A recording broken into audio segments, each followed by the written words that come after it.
Somewhere beyond the recesses of time and space, two podcasters are set adrift in a machine, picking up transmissions of movies that are forgotten but not gone.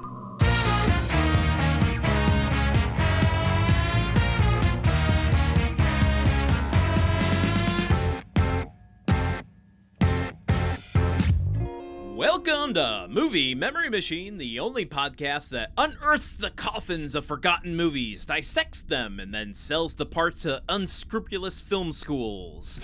I am your host, Landon Burke Solano, joined always by my co-host, Truman Hair Caps. Truman, it's good to see you here in the spooky dimension.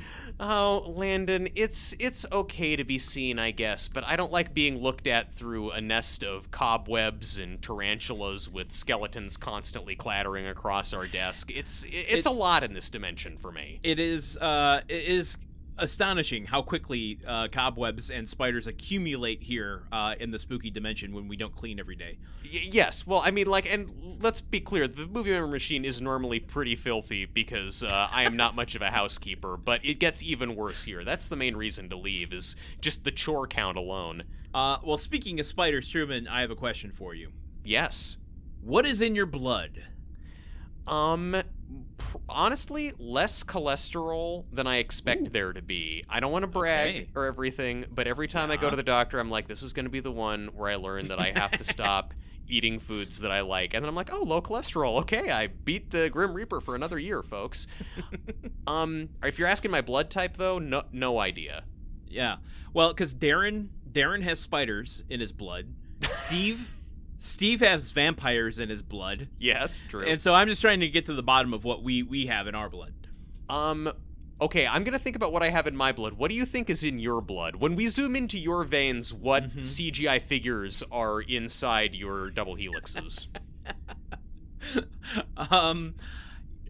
Probably, I don't know, books. Oh, come on. I don't know. Dork-ass blood, Landon. That's terrible. Go again. I mean, the thing is, like, I have to go either super broad Books. or way too specific. Like, it's either books or Jason Voorhees from Part 6. I don't know. Like, Then do that. Books. We zoom into your blood in the movie, and it's just like what? Like, just a book opening up and pages flipping? Something about me is, I've just always been obsessed with books. Yeah. You zoom into my blood, and it's like you're starting some sort of adventure series out of the 1990s syndicated cable shows.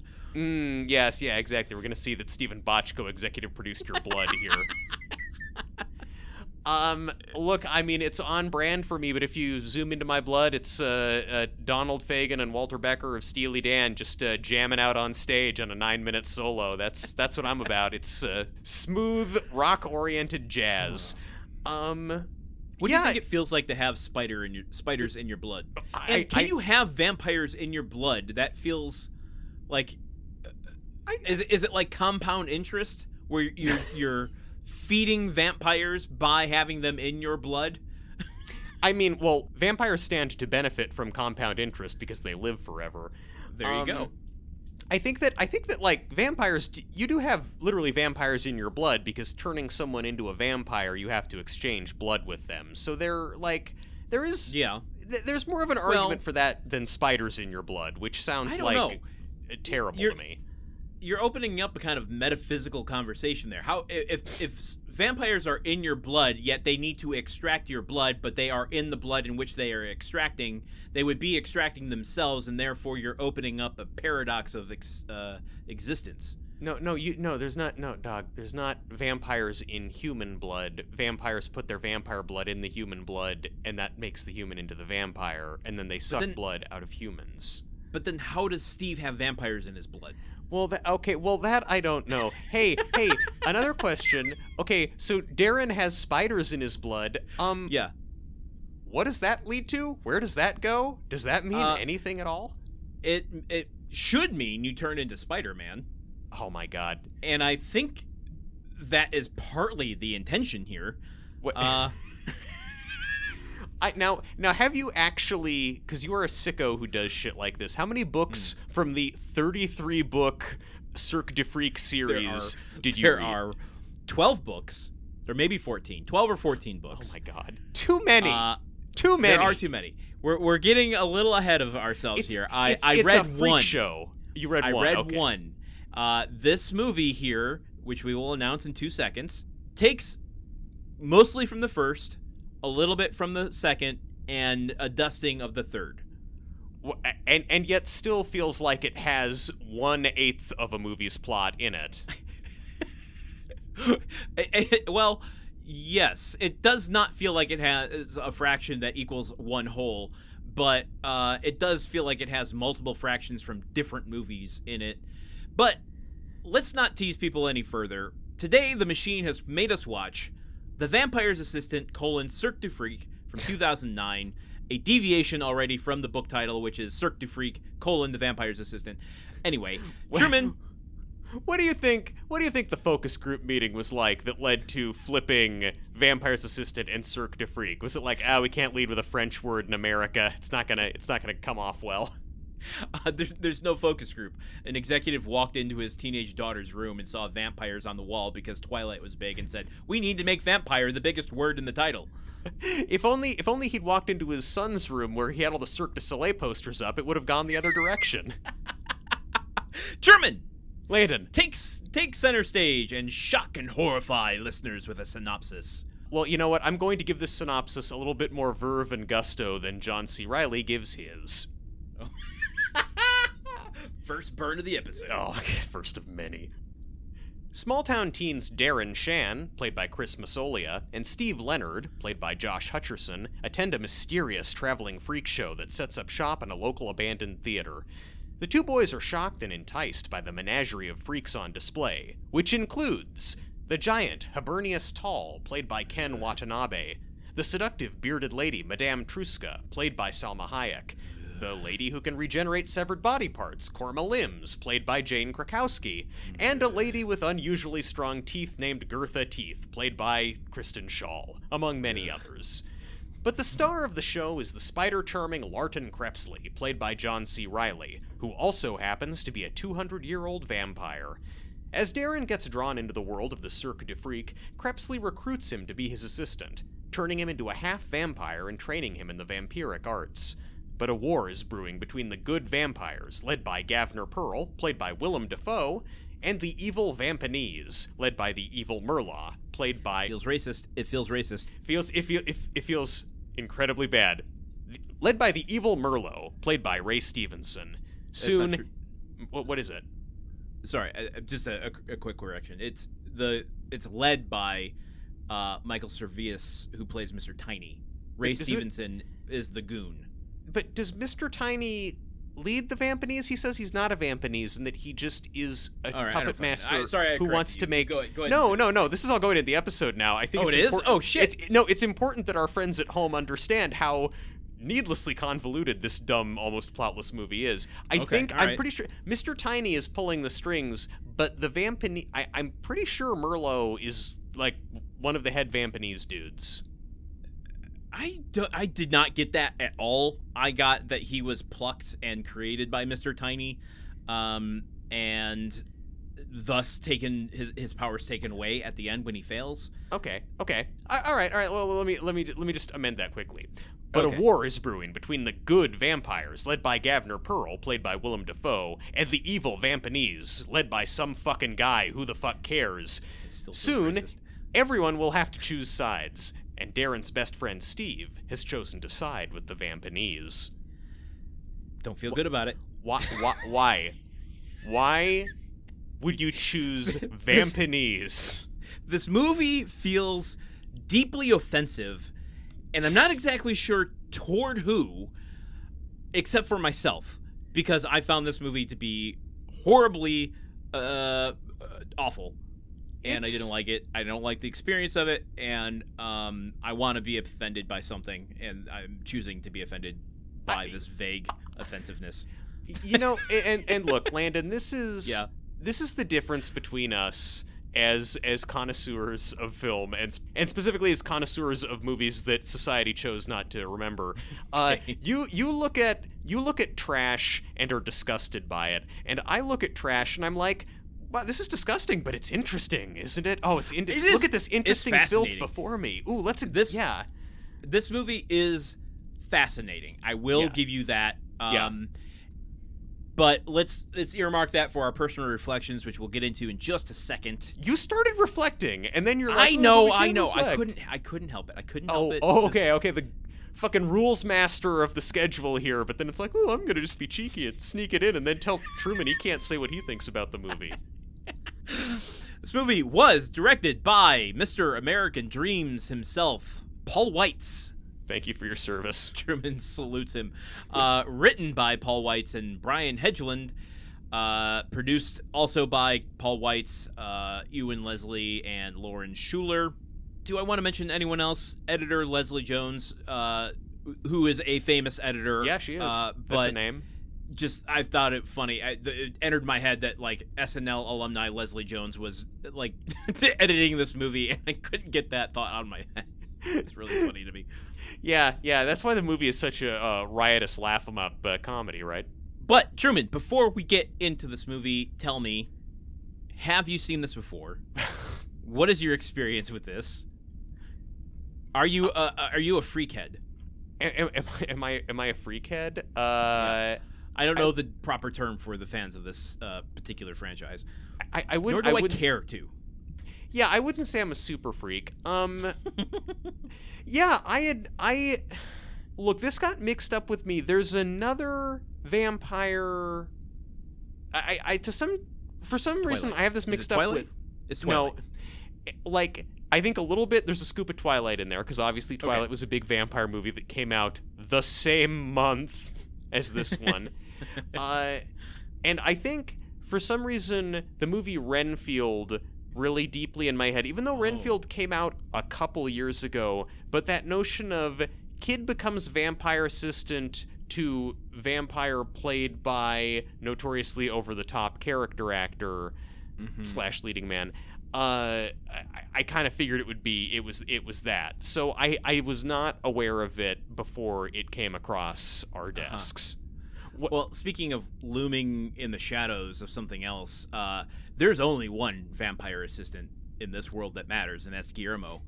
Oh, on What We Do in the Shadows, yes. Of course. What We Do in the Shadows. And there's only one vampire with a flair for the theater and performance who matters, and that is Laszlo Cravensworth on What We Do in the Shadows. There you go. Yes. This movie, but it's just them. I know it's highly derivative of What We Do in the Shadows, but I'd eat that shit up. That would be amazing. So what about you? Were you in front row day one? No. I was trying really hard to put myself back in 2009 to kind of like what was my reaction to seeing the trailer for this or posters for this? What would it have been? Yeah. Like, cuz I was of that stupid mindset at the time of like being anti-Twilight. I mean, there's a lot of gross shit in Twilight. I mean, it's okay to be anti-Twilight. I don't know. I'm just kind of like not into being anti-anything. Just acknowledging that it's not for me. There are fans of it, and if those fans can hold multiple ideas of bad things that are in a movie and still like it, like, fine, whatever. That's your thing. You're giving me skeptical eyes. Only because a certain George Clooney movie about rowing doesn't have a devoted online fan base. I think there's you have a tendency to be pretty vituperative about a movie you don't like. But my threshold for those, like, if you pass that threshold, man, you're right. I will be spicy about it. But my threshold for that is pretty wide. Boys in the Boat just pushed me over, and we're not going to go there. I'm not going there. I'm not going to those vibes. I got Matthew McConaughey now, man. Oh yeah. I can pull on him. Yeah, a different. Yeah. You've got Boat Adventures instead of Boat Boys. Hell yeah. So, and you were not familiar with the books either. I think this is my awareness of it, but I could not recall my reaction to it. My awareness of it was I had a number of friends who were into YA novels around this time that knew, I think they enjoyed the books. Mm-hmm. And so I was aware that it was a thing, and that there were people that enjoyed it. It just didn't appeal to me. I I wasn't in Spooky Town yet. The spooky Yeah, dimension of course. hadn't like completely taken over me, Of and course. so there wouldn't have been literally, I think, any real pull for me to want to see this. Yeah. And I mean, I don't know how you cut a trailer for this that's going to entice someone who, I mean, what age were you in 2009, if I may be so ungentlemanly as to ask? 28? I mean, this is not a 28-year-old guy movie, I don't think. Yeah. They're Well, not shooting for that. It begs the question, what age are you for this movie? Well, let's not preview any of my notes, or presumably yours as well. Well, okay, then shall we just wrap up with some budget and box office stuff before we go into our actual deep dive on this thing? Yeah, I'd love to. Let's do it. This movie was released on October 23rd, 2009 by Universal Studios, had a budget of $40 million. And it's all up there on the screen. It is, actually. I'm not really even doing a bit. It's up there, kind of like. Sorry to do this to you, Truman. Like it's vomited up there on the screen. It's not up there with any kind of precision, but it's up there. I mean, there's like good work was happening. It's not being utilized in any sort of like skillful way, but some makeup artists and tenors are just kind of thumbtacked to the screen. But Yeah. every dollar is up there. Yeah. So good for them, I guess. No embezzling here. I have to think that this was probably a $25 to $30 million marketing budget using our speculative calculator. Yeah, sure. My favorite kind of calculator is the speculative calculator. That's why I got such a bad score on my math SATs. This movie, and maybe I should start putting this into these specs here, but this movie is PG-13. Mm-hmm. With that in mind, how many theaters do you think they released this into? I'm thinking like 3,000 or more, but say 3,000 at least. Okay. Again, this is back in 2009, so a wide release would probably be anything over 2,100. Okay, but Barnyard was in like 3,000 theaters. True. That's also PG, so it has a wider release. But it's based I guess. on a Do you want to Animal give Farm. one more guess? Okay, one more guess. I don't know. I'll say 2,500. Okay, it is 2,750. Oh, okay. So 2,754. Okay. So you talked me down a little too far, or I talked myself down. I mean, I'm not shocked. It's a PG-13 movie, and also the whole point of this was to launch a franchise. They reportedly had 3 other movies that they were gonna do. Oh boy, we love a failed franchise starter, don't we, Truman? Perhaps my favorite thing Hollywood faceplants on. It's so good. It's just Hollywood can't deny that something didn't work, because when you scrap it with such an inconclusive ending to something, man, it just tastes so good. Oh boy, I love it.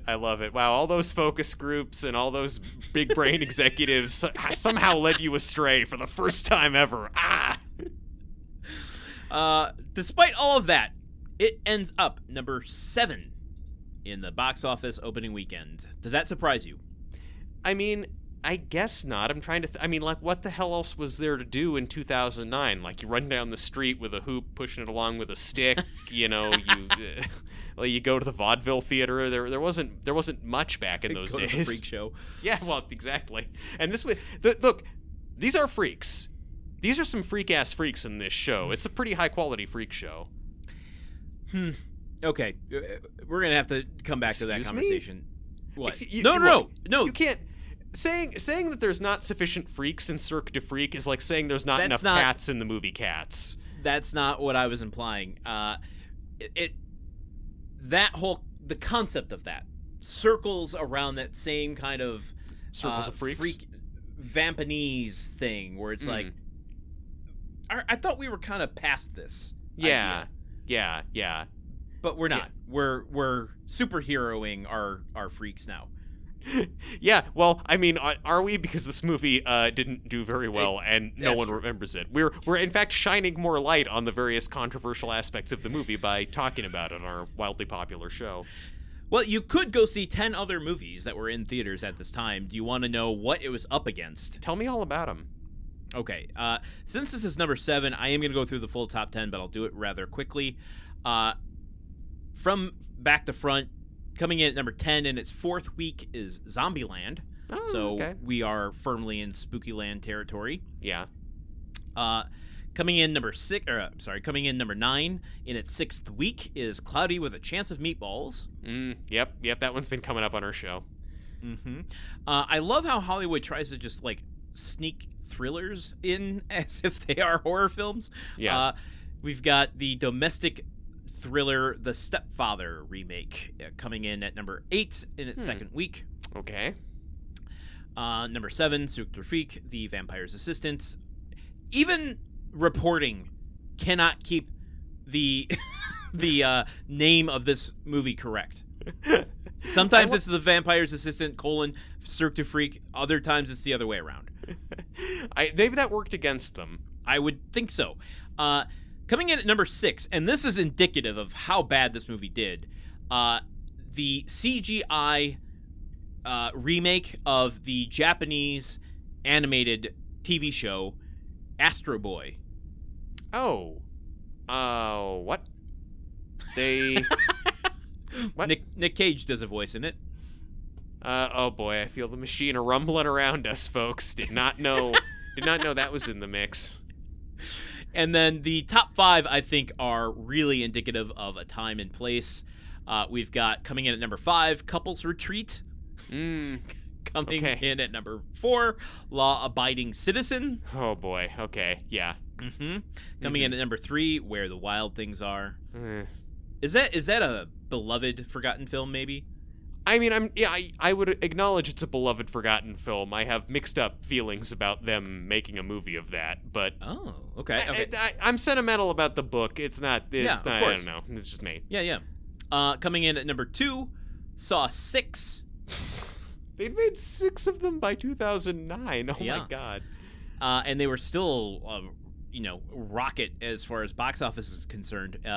And that was its first week. So this is the first time it didn't debut at number 1 because the number 1 movie in the box office for spooky season skyrocketed from position number 3 to number 1. It was the underground, grassroots, runaway hit, Paranormal Activity. Oh, yes. The movie that cost $20,000 to make and made hundreds of millions of dollars. It's one of those things. I think they inflate that story in both directions, just to emphasize points. Yeah, sure. It got us talking about it. Every film school instructor is like, you could make your blockbuster movie for $20,000 as well. Yeah, and if your uncle works at Paramount, you can probably get a distribution deal. All right, let's finish out the box office by saying that on a $40 million budget with a $25 to $30 million marketing budget, this film makes $14 million domestically. Good. Internationally, does a little bit better. Yeah? $25.7 million. Europe, you got a taste for the freaks. That's all there is to it. That is a worldwide total gross of $39.7 million. That is less than the production budget. Yeah. Well, yeah. I guess I just want to look at the people who greenlit this movie and put up the money, and it's like, I don't know, are you guys surprised at this result? It's like, looking at what you made here, is that a shocking result to you? Well, this brings me to my first note, and maybe one that can get us started today. If you're okay with that. It seems like we have a lot to say, so I'm sure anything you say could get us started. This movie comes right after American Dreams for Paul Weitz. He'd taken down a presidency, and now he's going to take down the freaks. This is the first film he does without his brother producing, Chris Weitz. Uh-oh. Yeah. You have 2 bombs in a row. Why are you given the opportunity to continue to make movies?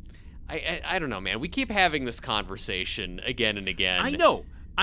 And I don't need to belabor it beyond just acknowledging it, but Kimberly Pierce made a successful movie that made money, and yet she's not still producing TV shows for Apple TV Plus today. It's not like since the last time you made that point, I have suddenly become all men's rights activist about the situation. I know. I'm not trying to convince you. I'm just getting it on the permanent record. That's great, because people would have doubted how we felt about this issue. I think that Paul Weitz. You know what?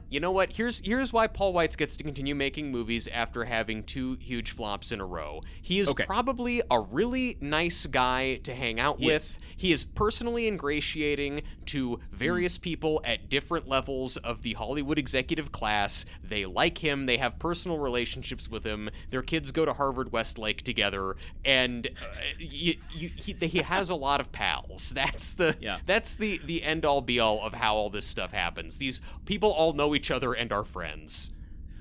Yes, that's true. That's part of the picture I'm trying to paint, and thank you for helping me. You're welcome. Just call me Paint by Numbers Truman, the worst nickname I've ever come up with. I'll repeat what I said in the American Dreams episode. He seems, everything I've heard of him, the audio commentaries, interviews and stuff, he does seem like a really nice guy that I would like to hang out with. I have nothing personally against him. It's just, what the fuck is this system where, we reward failure time and time again on the off chance that you put out one more American Pie. You know what? But I gotta say, there's a lot of things wrong with this movie, which I don't know if we've mentioned is quite bad. It's terrible. This movie's bad. It is a real platonic ideal of a bad movie. Well, no, actually, it's not the platonic ideal of a bad movie. There's many worse, more egregiously bad. Like, the directing in this is not incompetent, I don't think. He's not breaking the 180 rule. Yeah. He's not like, it's not like there's boom mics in the shot. Like, the camera does some fun shit at times when it's following the spider running around the walls and it's flipping all over the place. Okay. And, like, okay. It is all passable direction. And the script, while not perfect on a dialogue level, and the story they've chosen to tell is bad and underbaked, but I also feel like a lot of it got chopped up badly in some kind of edit. I don't know. I've just seen movies that are more deficient on a writing and directing level, and this movie, I feel like so much I'm zoning in on acting, like some of the performances and a lot of the vibes. This is my biggest note of this movie. The greatest offense a movie can do is make me unhappy to see so many people I love. John C. Reilly is terrible in this movie. He sucks in this, and I love John C. Reilly. Willem Dafoe is a tease. Why is he in here? Why don't tell me Willem Dafoe's in something. Give me a effeminate vampire character with a slit throat, and then put him in literally 2 minutes of the movie. And in those 2 minutes, Mr. Dafoe is acting his tits off. He is so good. He has all of this verve and charisma. He's very, over the top, and he's going off of John C. Reilly, who's just like, yes, the Vampaneze are evil. And then he goes away, and you're just like, why couldn't that be the main character? Why do we have to get this guy? I have so many questions like that in this. Salma Hayek. Yeah. Well, fan? I guess she can really do no wrong. But Christian Schaal, what the fuck? Ken Watanabe, come on. Frankie Faison, what are you doing? Yeah. Jane Krakowski. And she gets to say one funny thing. And then it's like, well, no more of national treasure Jane Krakowski. I mean, look, whenever I see Kristen Schaal in anything, I'm just like, I'm just like, girl, good for you. You are in truly, you have been in every movie and TV show for 20 years now. Good. Your kids are going to be just, dining out forever on that. I can't imagine. get the Sahara budget sheets for this movie. I don't think she got paid buy yourself a house money for this. No, I am fairly certain she didn't. This was still early in her career. I'm just thinking. I'm basically just adding it all up. It's a compound interest, like the vampire blood, you know. Yeah, but so it's like, and again, I think there are real problems with the story and the script in this movie. I'm not trying to let that off the hook at all. It's just that I think there's a lot of movies where the actors are doing their best with poor material, and in this case, I feel like in certainly in a few key cases, the actors are doing their worst with passable to mediocre material, and it's weird. It's it's weird to be in a case where I can't actually criticize the screenwriting that hard. Okay, there's two directions I want to take this. One, I want to just say this thought before I forget it, which is I'm wondering if this is the inverse of what I said about the Rundown episode. Peter Berg specifically, I had asserted that I didn't like him that much as a director, but think he's an okay producer. I'm wondering if Paul Weitz might be an okay director, but sucks as a producer in making these kind of larger scope decisions about things. It could be. That could be the case. What would a producer's decision making do here that could fix this? Well, okay, so let's look at this from a producerial lens. Who is this movie for? Good question. I think this is unacceptable to me. Yeah. On a studio level, you can't, if you are making something from a young adult novel. Yeah. Your one job, as a Hollywood executive, you are a business person. Mm-hmm. You are not a creative person. Your job is to know who your audience is so that you can fuck up movies. Yeah. You don't fuck up movies because you don't know who your audience is. Yeah. This movie is way too goofy and kind of cartoony and zany to be for adults, and it's all centered on like the main characters and the main romantic interest are like teens, but everybody's swearing all the time. They say swearing. Shit so much. Why do they keep saying shit, Landon? I don't know. This is a change from the book where the Steve and Darren are about 11 years old in the book. Oh, really? They aged them up to be 15, 16 for this. Okay, wait, what? But okay. If this movie was made for 11-year-olds, yeah, I think, and it was PG, didn't have swearing in it, and just kind of like a spooky, good, fun time, Hocus Pocus style. Yeah, like I think this would be much more successful. Yeah, but I think they're like looking at Twilight, going, that's a PG-13 romance, a little edgy for to get in the 17-year-old crowd, when this is clearly should be aiming at middle schoolers or less, elementary to middle school. Yeah. I mean, I don't feel like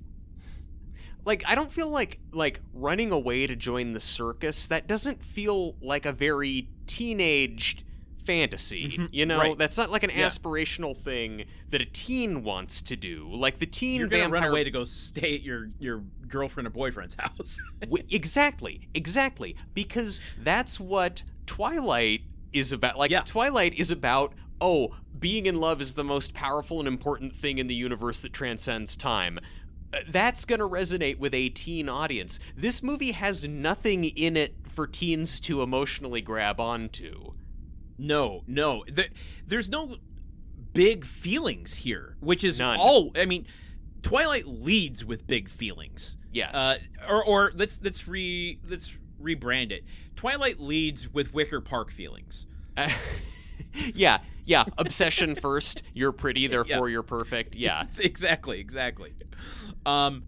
This movie is just asexual. There's nothing to it. Even Salma Hayek, and I'm not trying to single her out because she's Salma Hayek, but she is serving a kind of romantic sex pot role for John C. Reilly, and it's gross and I don't like it, but... Yeah, the necklines on her dresses are chosen the way that they were by the costume department for a reason, yes. the movie at times, in its almost kind of chasteness, like especially the relationship between Darren and Rebecca, the monkey girl, it feel like watching some of their scenes. It's a sentence you just said.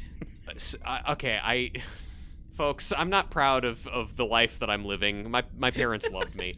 But like their relationship, there are scenes between them where I'm watching it and I'm like, am I watching like a Christian movie on like UPN or something? And then someone walks in and says shit, or like threatens to shove their head up a person's ass, and it's like, what is this mismatch? Like what? Yeah. Like who is the audience that just like really loves swearing? The teens who just love swearing but have nothing. They just want to see a movie with swearing and freaks.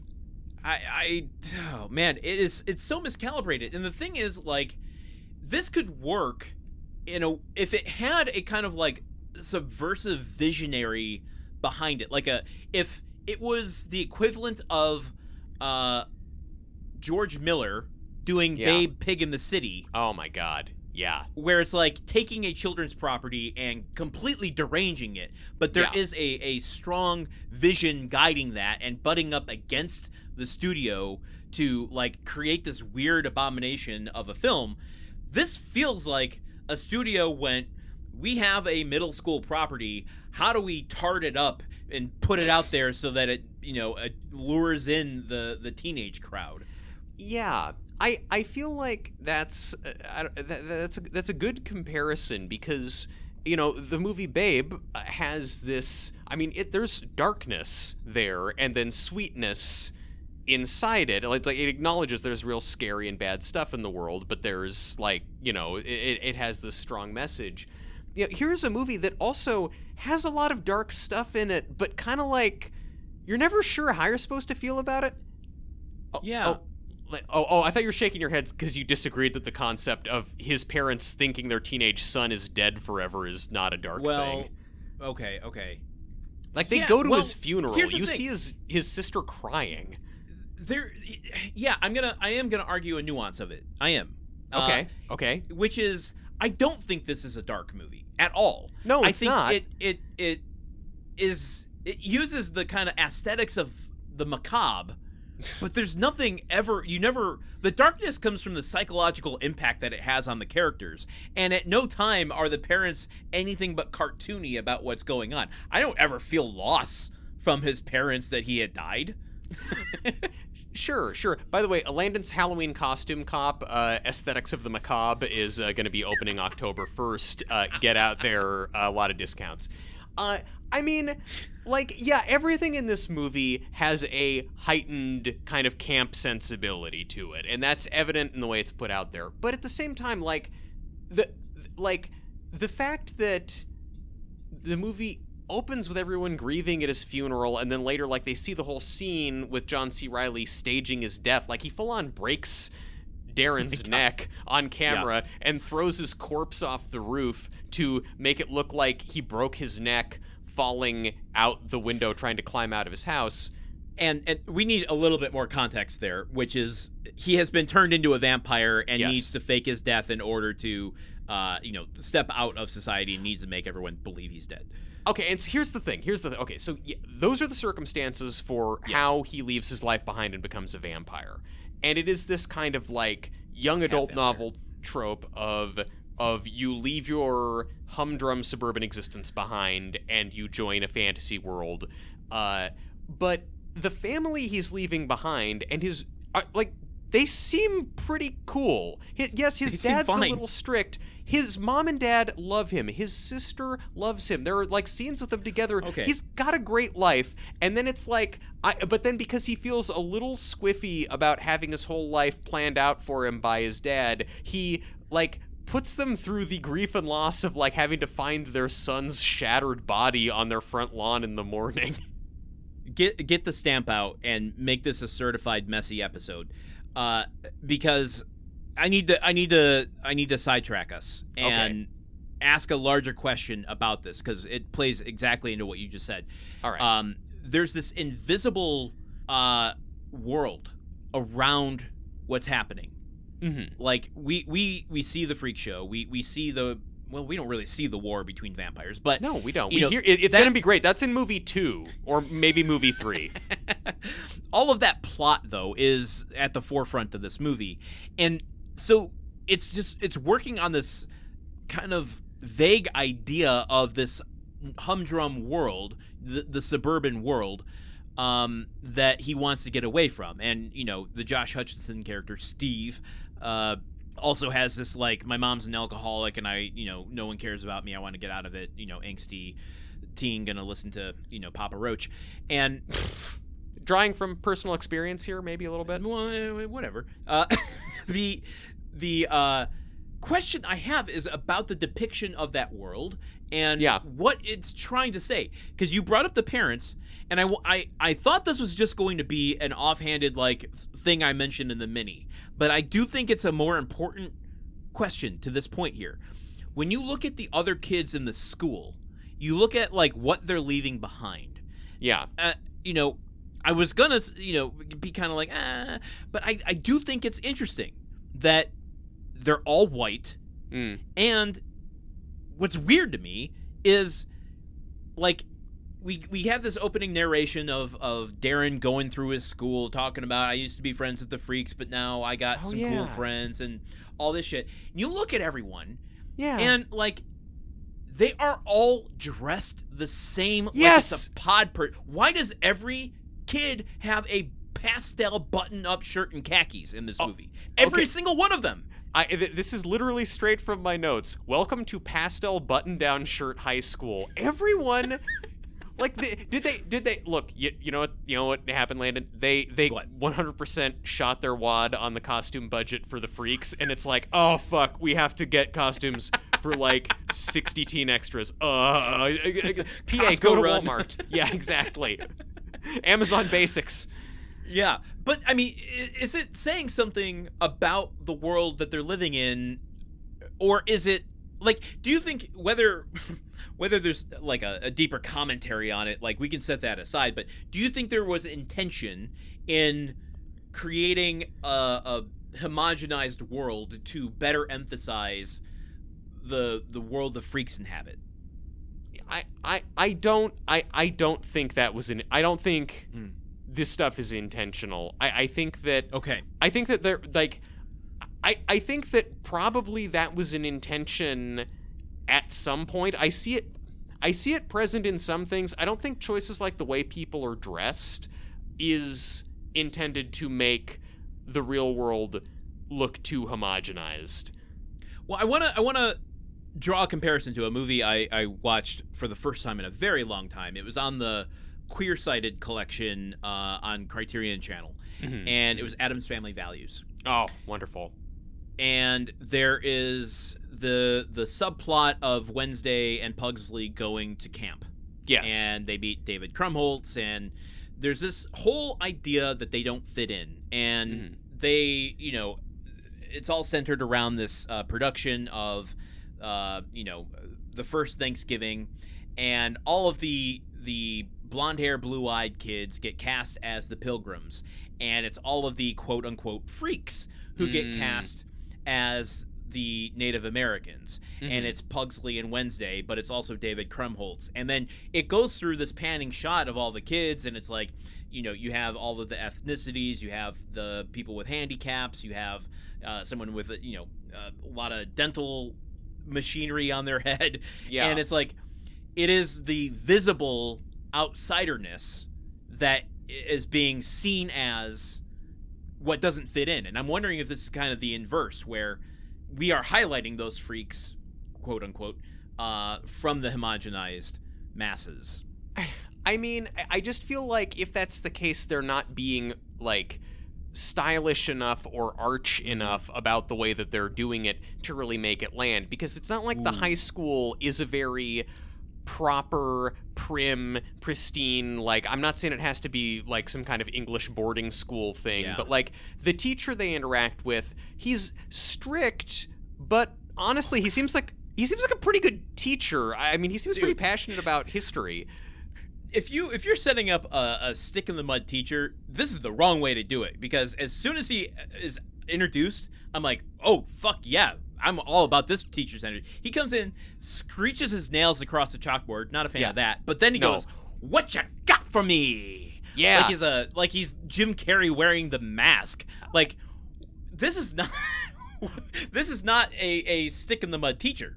This is absolutely the kind of teacher who I totally loved in high school and was a total teacher's pet for, and teachers like that are why I really love history and English and stuff. Like, I don't know. I also feel like I'm just unusually sympathetic to teachers who are supposed to be assholes in movies, because I also think that Mr. Hand in Fast Times at Ridgemont High is legitimately a great teacher and would love to take a class from him. But like, so the teacher is like, he's strict and demanding academically, but it's not like he's saying, oh, you get detention because your hair isn't combed perfectly. It's like, no, he just wants them to, like, do their homework, like, or, you know, you're not wearing your uniform, you have to go to detention. Like, it's not that if they were trying to play up the enforced homogeny of the suburban world versus the freewheeling expression of the freak world, they could have done that, and they just, like, did not choose to do that. You used a word, and I think it's not anything I would have ever arrived at, but it is exactly what this film is missing, which is a little bit of an archness to it. Yes. Like, I don't need it to go full Heathers, but I need, like, a little Heathers in this. Just Heather it up, like 20% maybe. Yeah. See where that gets you. Maybe do more. Because also then, I'm never really clear on how freaky the freaks are relative to what the rest of the world is, because... Oh, God. Let's pause and go through the freaks. I think... Okay. Here's I'll give some brief context and then we'll go through it.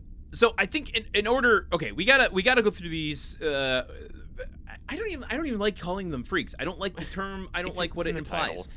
I know it is, but that doesn't mean I gotta use it. I wanted to get on the record. I'm not a fan of that. But to go through the differences of all these people, let's talk a little bit about how they get there. Okay. Which I guess, like, it's a domino effect. Like, we got to set up the relationship between Darren and Steve. Darren's a good boy.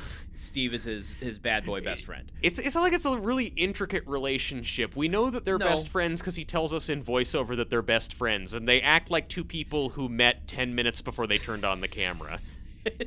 Which they did. Hold on, I got to find a note of mine real quick. When he's setting up their relationship, their friendship, this is where he says, Steve was obsessed with vampires. I was obsessed with spiders. I don't know why. It was just in our blood or something. And my note was, my God, I wish storytelling was this easy. Yeah. Like this. Yeah. This is not acceptable storytelling, but I wish it were that easy. You can't get away with that movie, but I wish you could. This is the thing about me, Charles Foster Kane. I'm obsessed with a sled called Rosebud. I don't know why, but I just am. Okay, cool. Guess we'll just go with it. Anyway, it sets up the dichotomy between those two characters, and Steve is always kind of pushing Darren in these kind of positions he doesn't want to be in, on top of the roof, throwing rocks at lights to break them and stuff like that. They cut, like, Steve encourages them to cut their asshole history teacher's class, and I'm like, okay, so you're gonna go somewhere else? No, they stay on school grounds, go to the roof, and break light bulbs with a rock, which is... That feels like 11-year-old boy mischief, not 17-year-old boy mischief. I know. At 17, when I was cutting school, I went to the bagel shop and got a breakfast bagel. Hell yeah. And when I was 17, I never once cut class because I was a good boy. Oh my God, I'm the Steve here. Yes, I know. Landon, I have started acting out since we started doing the podcast. Anyway, it sets up that relationship, and so when they start talking about vampires or some sort of shit on the street, this Transylvanian-looking limousine drives by, the window cracks open, and a flyer flies out right in front of them for this freak show. The mysterious camera work on this, like, purple limousine driving up the road, like, you got kind of a blurry filter on the camera up close to the car, and it's like the camera operator's kind of moving it around in a spooky Evil Dead-esque way. No. I hate all of this. Like, this should have Ray Bradbury, Something Wicked This Way Come vibes. And it doesn't. It is the most confectionery, ineffective way of doing this. Well, what are Ray Bradbury, Something Wicked This Way Comes vibes? Well, for one thing, they're 11-year-olds. And so there you go. But importantly, what that does to a moment like this is like it roots me in the psychology of the character, so that when I see the car coming down, it's looming larger than life. Yeah. As a 16, 17-year-old, 15, 16, 17-year-old, if I saw a car driving down the street, I'd just be like, what's that fucking car about? if it even enters my head, not like, oh my God, what is this new world? This darkness, this dark cloud. It doesn't take on any like analogous, symbolism, really. It's a car and a flyer flies out. And it's also, like, when we first see it, it's driving past a Hummer 3 parked on the street next to it, which is just not... Yes! That cuts sharply. Clear the street! Yes! Clear the street! You had $40 million, Mr. Weitz. Come on. Get people to park on the other block. Oh, God. Okay, so they go to the Cirque du Freak, which is held in the local abandoned theater in an alley. And this is something in the book too that was like, I made more allowances for it in the book because I'm like, okay, this is YA aiming for the middle-aged crowd. You don't have a lot of space to kind of build out the atmosphere and stuff. Yeah. But like the relationship of freak shows to the society, like it is built in these big broad brushstrokes. But here it's like there's no concept that the world, the teachers, the parents, the general society is against freak shows until the mob shows up at the freak show. Yes. Like, it's also just, again, like, the world of the kids and the town before that, which is mainly the high school, I guess. But it just doesn't really... It feels so much like kind of normal 21st century America, which is just not really a place where, like, the circus came to town. Ooh, there's a freak show, carnival. It's like, that's not really a thing that... Like, that's more... That feels like a 1950s town thing. Yes. It doesn't feel... If you're going to put that... Bradbury. If you're going to put that in your 21st century movie, you need to, like, kind of make more of a point out of it, or, like, highlight the incongruity of that a little bit more, and not it be people saying, what, a freak show? Oh, that's illegal. It should be people going like, oh, a freak show? They still do those? Like...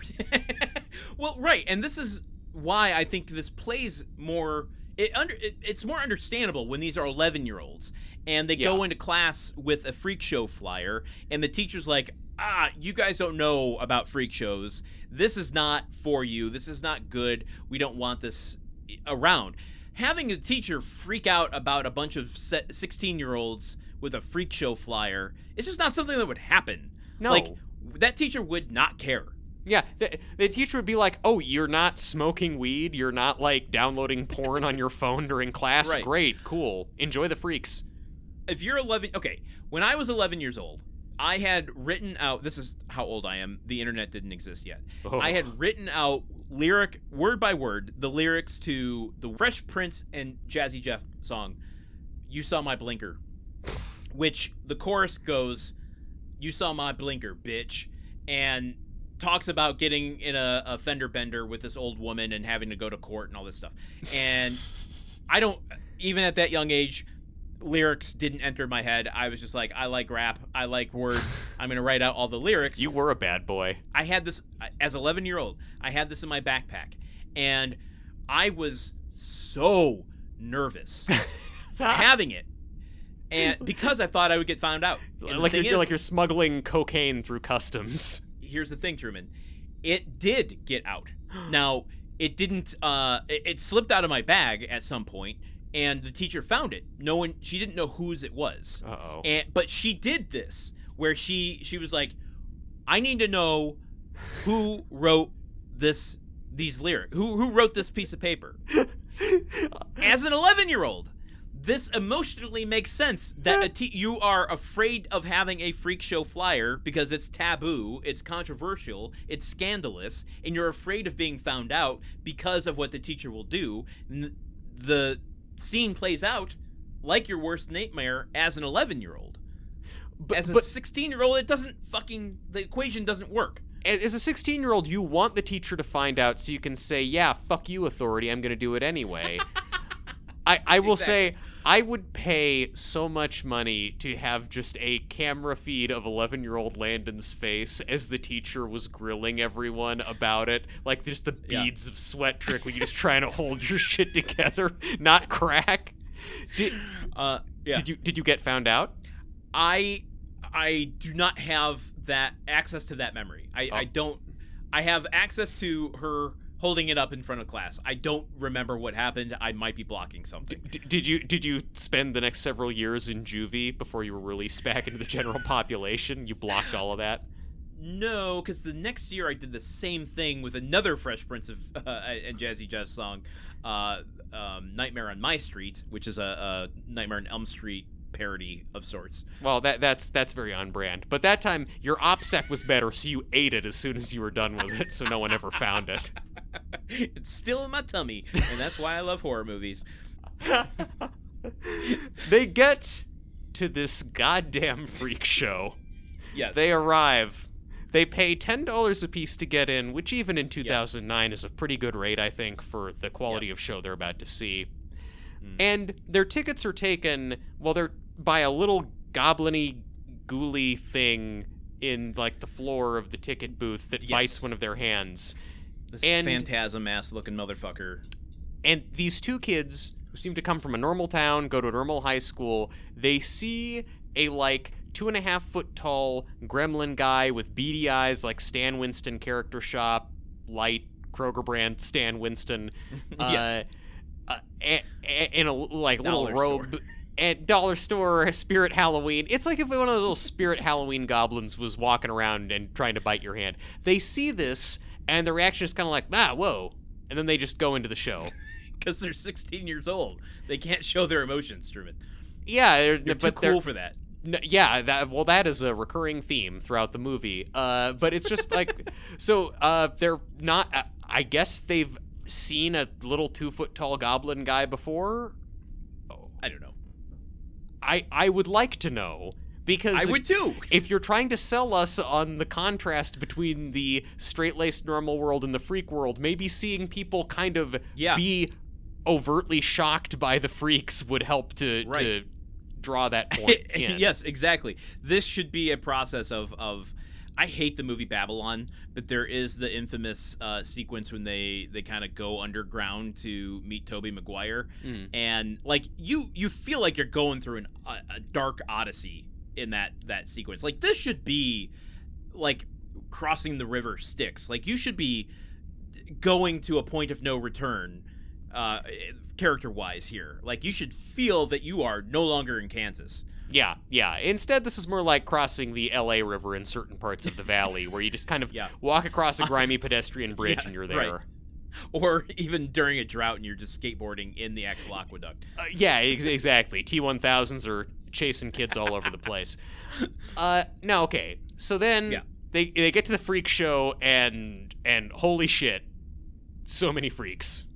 Well, okay, just because I know I'm not going to have another chance to bring this up. A guy named Mr. Tall, played by Ken Watanabe, who's also the MC of the show. Yes. Takes their tickets and has one of the more eyebrow-raising lines in the movie, looking at two 15-year-old boys and going, "Are you 21? Say yes." Oh boy. Yeah, and but that also, and then he asks them if they have like anxiety or heart conditions or anything, and I'm just hearing him do this and I'm like, dude, I'm sorry, otherworldly freak, are you worried about getting like shut down by the health department? Are you worried about legal liability? Do you have to go to freak court? Like what? Like this matters to you? It's this is another part where it's like it should be. This is the moment before you go on the haunted attraction. It's the tourist guide giving you the, like, ramping your nerves up to the very height at the last minute. Like, I'm giving you one last chance to back out. Yeah. And knowing that you're there with your buddy, like, you can't chicken out, but it makes you very nervous. I mean, it's not effective here at all, but that's what should be happening. Yeah. You'd think if he was really giving them a chance to chicken out, then he wouldn't be telling them, say yes. So, because then he's like giving them an in to go ahead. I don't know. We don't let's talk about the freaks. Tell me about the freaks, Landon. Okay. So then the show begins, and I will say, yeah, credit to this movie's credit is how I phrase that. Okay. Cool. The freak show audience members, is like top-notch central casting. These look like people that would seek out an underground freak show in whatever fucking city this is in. The two podcasters with a single brain, the same thought. We go in there and I'm thinking, like, based on how shittily the costuming and the extras were done for the high school scenes, I'm like, so okay, what are we gonna get here? No, everybody looks like the kind of like Ren Fair truck stop type person in your town who would see a freak show flyer on the ground and be like, fuck yeah, I'm going. People. Yeah, the cool people, yeah. Truck stops and Ren Fairs are cool. I'm not shitting on truck stops and Ren Fairs. Then the show begins, and Ken Watanabe as Mr. Tall, and he's supposed to be like 8 feet tall-ish, I think. A lot of camera tricks, so it's hard to. You never get like a full shot of his feet and his head when he's standing up that gives a sense. I needed one shot of proportion. You have to, but like, there wasn't any. To sell the effect. You can get away with a lot of shots from down below him looking up if you stitch together one full shot of him standing next to someone so you can see how tall he is. But they never. Okay, you know what? They don't do that. Point against the directing. You're right. Actually, that's incompetent direction. But then it cycles through in this kind of series of shots, the different performances that all of the cast of characters do, and here, let's just do a rundown. Okay. Because I would assume these all would have come in the epic battle that was going to come in the third movie. They would all have, their their moment of being able to use their powers against the vampires. This would come in the epic battle that would come in the fourth movie, because they're planning 3 movies in addition to this movie. No, I think it would have come in the third movie, because at the end of that battle, you do need to have some people die so that Darren can go forth in the fourth movie and I guess eradicate vampires. I don't fucking understand the battles in this movie. I don't want to say the word. Do you think who do you think dies? Do you think Kristen Schaal with her huge teeth? Do you think she dies in the final battle?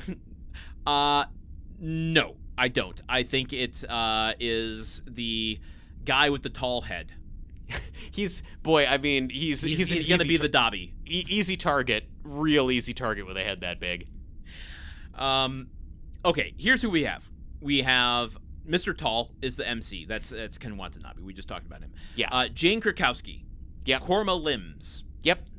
She they've got some other freak monster running around and it bites off her arm and then she grows her arm back and everyone claps. Are we gonna just go ahead and call it another freak monster? It's the Wolfman. I don't fucking care. Are we just gonna go ahead and call it the Wolfman? I don't know, Landon. What is the thing? I don't care about this movie. Live action Wild Mike? Oh shit. You're right. They even keep him locked up in a cage. I couldn't recognize him without the happy hardcore. Oh, man. It's true. Hair isn't covering every inch of his body. Yeah, he does have a grotesque face, but... This sucks. What was it with movies in this general time period and having a wild Mike in them? There was a sickness in America. Okay, so yes, but she grows a hand back. Does she say anything funny? No. She does hold up the arm that was torn off, though. Yeah. But I'm going to come back to that. Okay, let's come back to that. Okay, well, who else we got? Selma Hayek. Yes. The bearded lady. Yeah. At first she comes out and it's like, oh, okay, so this freak's talent is being hot, and then she grows a beard, and then she cuts the beard off with like a scythe or something. How does her beard powers work? I don't know. Is it like, because she also was like clairvoyant and like sees vision when she sees Darren in the audience, she sees a bunch of visions that give her a premonition that means nothing and goes nowhere, and that makes her grow a beard. So it is not explained in this movie at all. There is a later scene between her and John C. Reilly where she doesn't have a beard, then they kiss and her beard grows, and I'm wondering if it grows through touch, maybe? Yeah, or horniness, I don't know. But Is she horny for Darren? Because he's underage. I know. He's not. Well, she thinks he's 21. He lied to Mr. Tall about it. I don't know. Fair. I don't want to go down that road. Okay. I'm trying to figure out, like, what's the beard thing doesn't ever really do anything. Also, like, if we're setting up for these people being in a final battle against good and evil, like 3 movies from now, what's your beard gonna do for you? It's not the beard. She's the Troy, Star Trek. She's the one that's going to be able to guide them through the battles, foresee potential futures that are going to, destroy them and avoid them. Right. So her main thing is see in the future, and then just like kind of like her bonus attack is having a beard. Yes. So, I'm bonus attack Rip Van Winkle. Look, I am glad that she's kind of diversified her skill set in this modern freak economy. You need to be able to pivot if there's a downturn. I'm going to come back to the beard in a second. We Coming have back to a lot of stuff. Patrick Fugit as the Snake Boy. Yeah. He looks all snaky. Snaky ass motherfucker over here. But he wants to play music. Yeah, he pulls out his guitar and he tries to jam a little bit, and then the snake... Okay, here's the thing. Talking about a hat on a hat. Snake Boy looks like a snake. He also has a snake around his shoulders. Yes. So, are you the Snake Boy because you like snakes, or are you the Snake Boy because you look like a snake? Well, and then there's a hat on a hat on a hat on a hat, which is that John C. Reilly comes out as... He is a vampire, but he doesn't come out as a vampire. He comes out as a spider handler. Yeah. 2 animal acts, by the way. That's too many. Yeah, right. Which, the connection between spiders and vampires in this movie, I don't get. I don't understand it. It's like, the way they talk about it, how it's like, Steve was always into vampires, and I was always into spiders. It's just about us. I don't know why. It, like, sort of implies that they're natural opposites, almost, or that maybe the Vampaneze are aligned with the spiders, or one of them.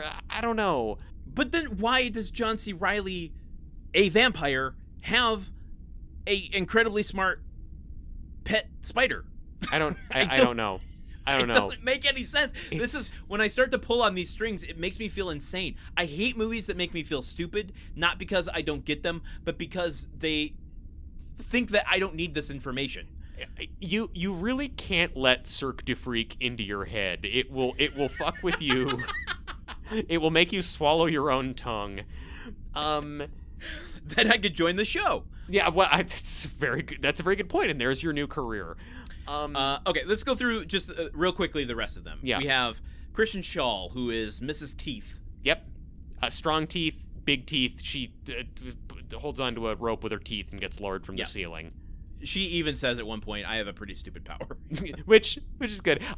There's a long time in this movie where she's kind of around in the background and hasn't had a single line, and I'm like, wait a second, you cast Kristen Schaal and you're not going to use her Kristen Schaal voice.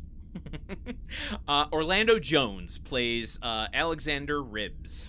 Very thin waist, incredibly tiny waist. Like it's honestly just his spine, basically. It's pretty upsetting to look at. I think it's one of the most upsetting freaks. Frankie Faison as Ramus Two Bellies. Ramus Two Bellies. Yeah, man with 2 bellies, which is also pretty upsetting to look at. But look, this is during the freak show. We're meeting these freaks, and there's kind of like an above ground swimming pool James Brown track playing just sort of in the background for this montage, like and we're seeing all like cuts of all the freaks' acts. And then 2 Bellies comes out, and it's like, oh, okay, this freak's thing is he has 2 bellies. That's pretty fucked up. And then he starts eating scrap metal, and I'm like, okay, well, that's a move. And then he takes a blowtorch, swallows the blowtorch, turns it on, wiggles it around down his throat. He then regurgitates a folded up tricycle that we are led to believe he has welded together inside of him through the pieces of scrap metal he ate. He unfolds it and he rides it off stage. It's like the trick of tying a cherry stem with your tongue. No, Landon, I'd say it's a little better than that. I just want to say, for everything else in this movie that sucks, that series of shots, great, bravissimo. I was gross. Eating out of the movie's terrifying. hand. It's terrifying, but it was like pretty good. Logistically, do you need two stomachs to do that? No. Couldn't you just achieve it with one stomach and just make it like an iron belly rather than two bellies? I don't get what the two bellies makes you resilient to swallowing a blowtorch for.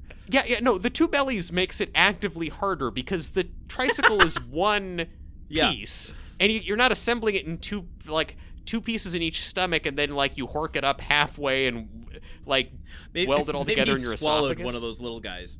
What, like one of what? Oh, the little goblin dudes. He's just like moving shit back and forth. It's all part of the stagecraft. Like he had previously swallowed a finished tricycle and is regurgitating that because he stored the broken pieces in his other stomach.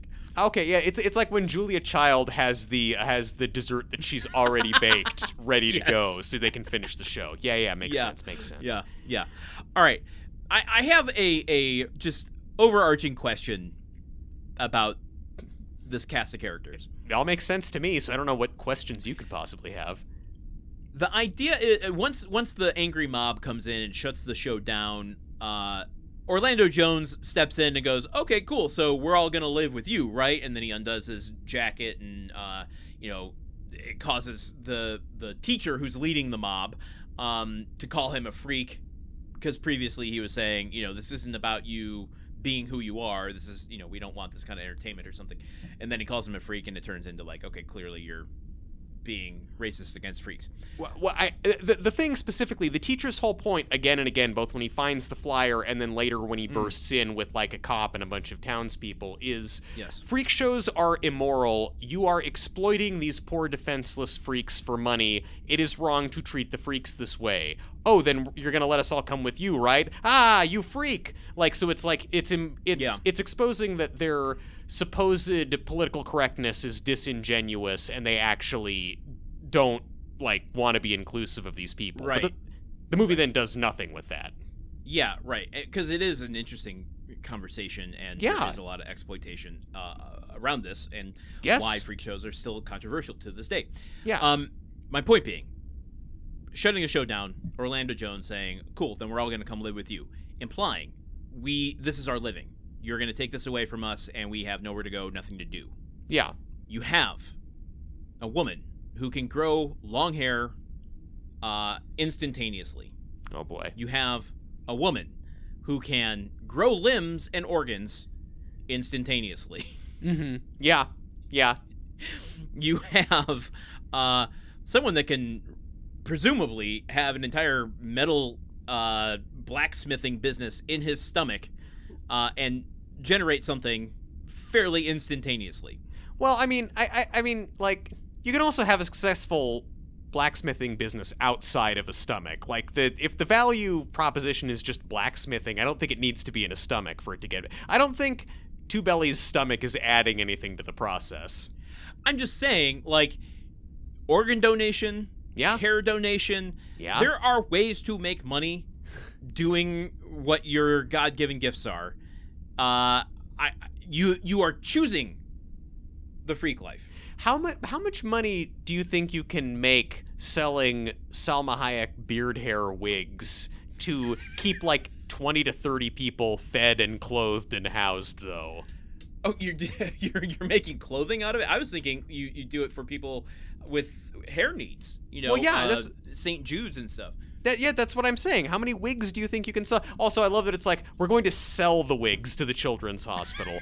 But but no, I get it. There's a market for wigs. I don't like that poor woman is going to be carrying the entire freak show, growing hair, shaving it off, 24/7 Well, to try what and about make the enough organs then? The organs are okay. The organs, that's the cash cow. Jane Krakowski, as usual, is the most valuable player on the team. Yeah, or Monkey Girl. I mean, you've got a whole army of monkeys at your disposal. You could easily pickpocket lots of people at once.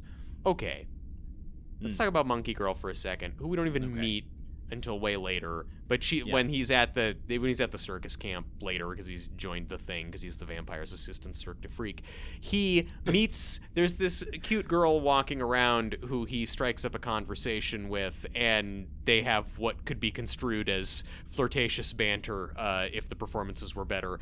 But he asks her, like, what kind of freak are you? And she says, oh, I have a monkey tail. And he's like, oh, what, you're joking, right?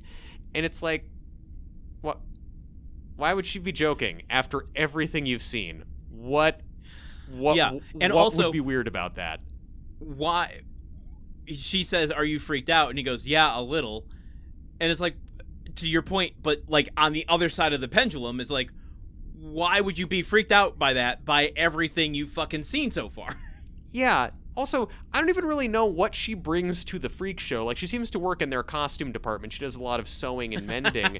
But it's like, what talent? Like, you know, you've watched a guy assemble a tricycle in his own stomach and a lady cut her arm off and regrow it. And then it's like, and check out this girl. See that tail? Like, not really. What she controls monkeys.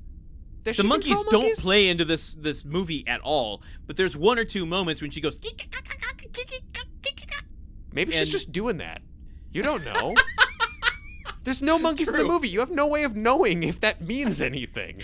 There are one or two shots of monkeys. Where there's not monkeys in the camp. It's just like nature footage. They are. They're in the camp. They're part of the general din of the camp. They're just atmosphere. How many goddamn animal acts does this freak show have? I don't That's know. 3 now, and then the Wolfman is 4. That is so. Guys, you know what would make sense is if this movie, these characters had a sense of belonging and community, and we're in this together, and you always have a home here, like us against the world vibe. Yeah, yeah. I don't know how any of these people feel about each other at all. No. It's a bunch of chaotic, goofy, mismatched people who somehow come together on a regular basis to put together a show despite various disasters and crises. The Muppets make that work brilliantly. Like, that is a format that is easy to, I mean, like, there's a lot you can do with that. And this movie just has them, they all act sort of like co-workers at a telemarketing firm or something. Like, see each other in the break room, like, hey, how's it going? Hey. There's no sense of how this show works. I mean, it exists for the one show they do in this movie, but like, I don't know how they're picking stuff up and moving to another town.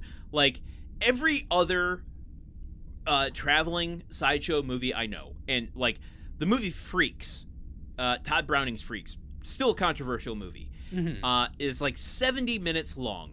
Yeah. And I understand the interpersonal dynamics between each of those characters more than I do anyone in this hour and 45-minute movie. Yeah, there are a lot of characters in it, and they try to give a lot of screen time to a lot of them, and they give hints of some relationships starting. Like, once he joins the freak show, his roommate is the Snake Boy.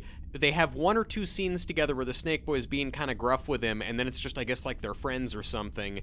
But it's like, none of this ever develops into a little bit. Anything. And I think at some point this conversation takes me into some complaints about another one of the performances in the movie, so I don't know if we want to go there or if we want to talk I'm open vamps. To anywhere. Okay.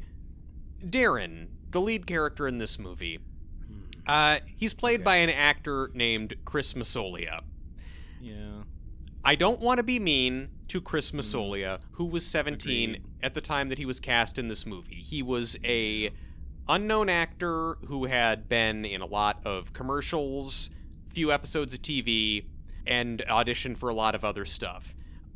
I do not understand what sort of nationwide casting process to launch a major young adult franchise would land on this actor. I do not, again, want to be mean. I will say Chris Massolia now is no longer an actor. He is a city councilman in suburban Minneapolis. I've looked at his policy platform. I don't necessarily agree with some of his positions on public financing for high-density housing, but that's fine. We don't have to criticize him for that. But I feel sort of justified. So I'm trying not to do this to go after him, but to highlight the fact that here you've got a movie with a cast that includes 4 different Academy Award nominees, and as the lead actor, they have cast this guy who just does not bring any charisma to any scene. He does not have there's not any emotional depth to his performance. There is never any feeling or sense that the character he's playing is an actual person who cares about anything going on. Again, same podcasting brain. I'm not going to read my note, which was meant just for myself, but it essentially amounts to what you said.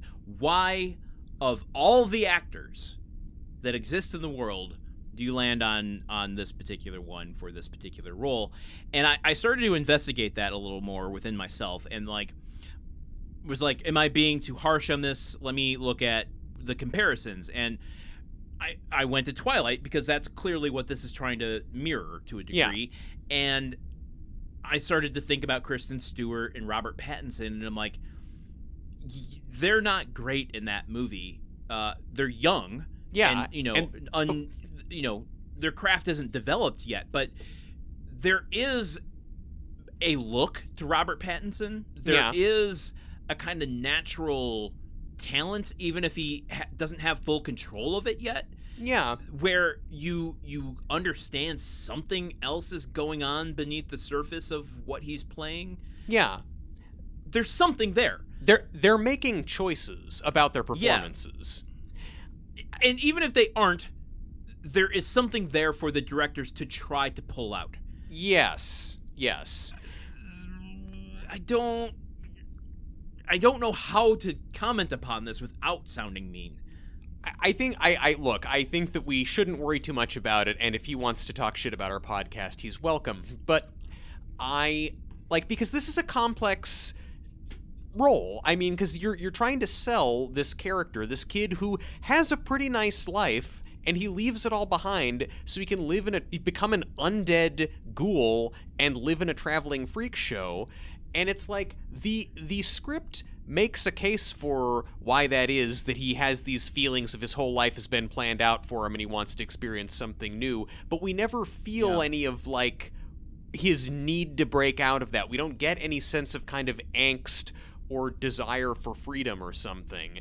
And which is part of the script's problem and part of the direction. Sure, but it's just, again, it's like doing your worst with mediocre material. Right. So, that is such a big piece of what's going on here in this big emotional heart of the movie that is not present. Then also his relationship with his best friend Steve, which is also supposed to be a major emotional component of the movie. When this movie starts with voiceover at the funeral, and you see Josh Hutcherson walking across the graveyard to put a rose on the coffin, and the narration says something like, "That's not me," and I'm like, well, God damn it. I recognize him. Can that be you? Can we change that? So there's no, there's nothing really between him and Steve. Like, they don't have banter back and forth. Like, they don't feel like most of their conversations are either is just Steve kind of harping on him for not being a good enough friend or pushing him around, which then makes it like maybe this should be more of a movie about Steve as a toxic influence and you trying to get away from him. I don't know. But then the biggest thing for me, and I know I've been on a tirade, but this has been boiling within me like the tricycle within Mr. Two Bellies. This whole movie, the whole premise of a movie about an ordinary kid who partners up with a vampire to join a supernatural freak show, like, the joy of that is watching the kid be constantly shocked and appalled and freaked out by the insane things around him. It's a fish out of water tale. The newcomer is the audience surrogate. You're seeing him react to this stuff. every crazy, wild, insane thing that he sees in this, he greets kind of the same way, with kind of just like this blank expression and mildly raised eyebrows. He is so nonplussed throughout this whole movie. None of this is interesting to him.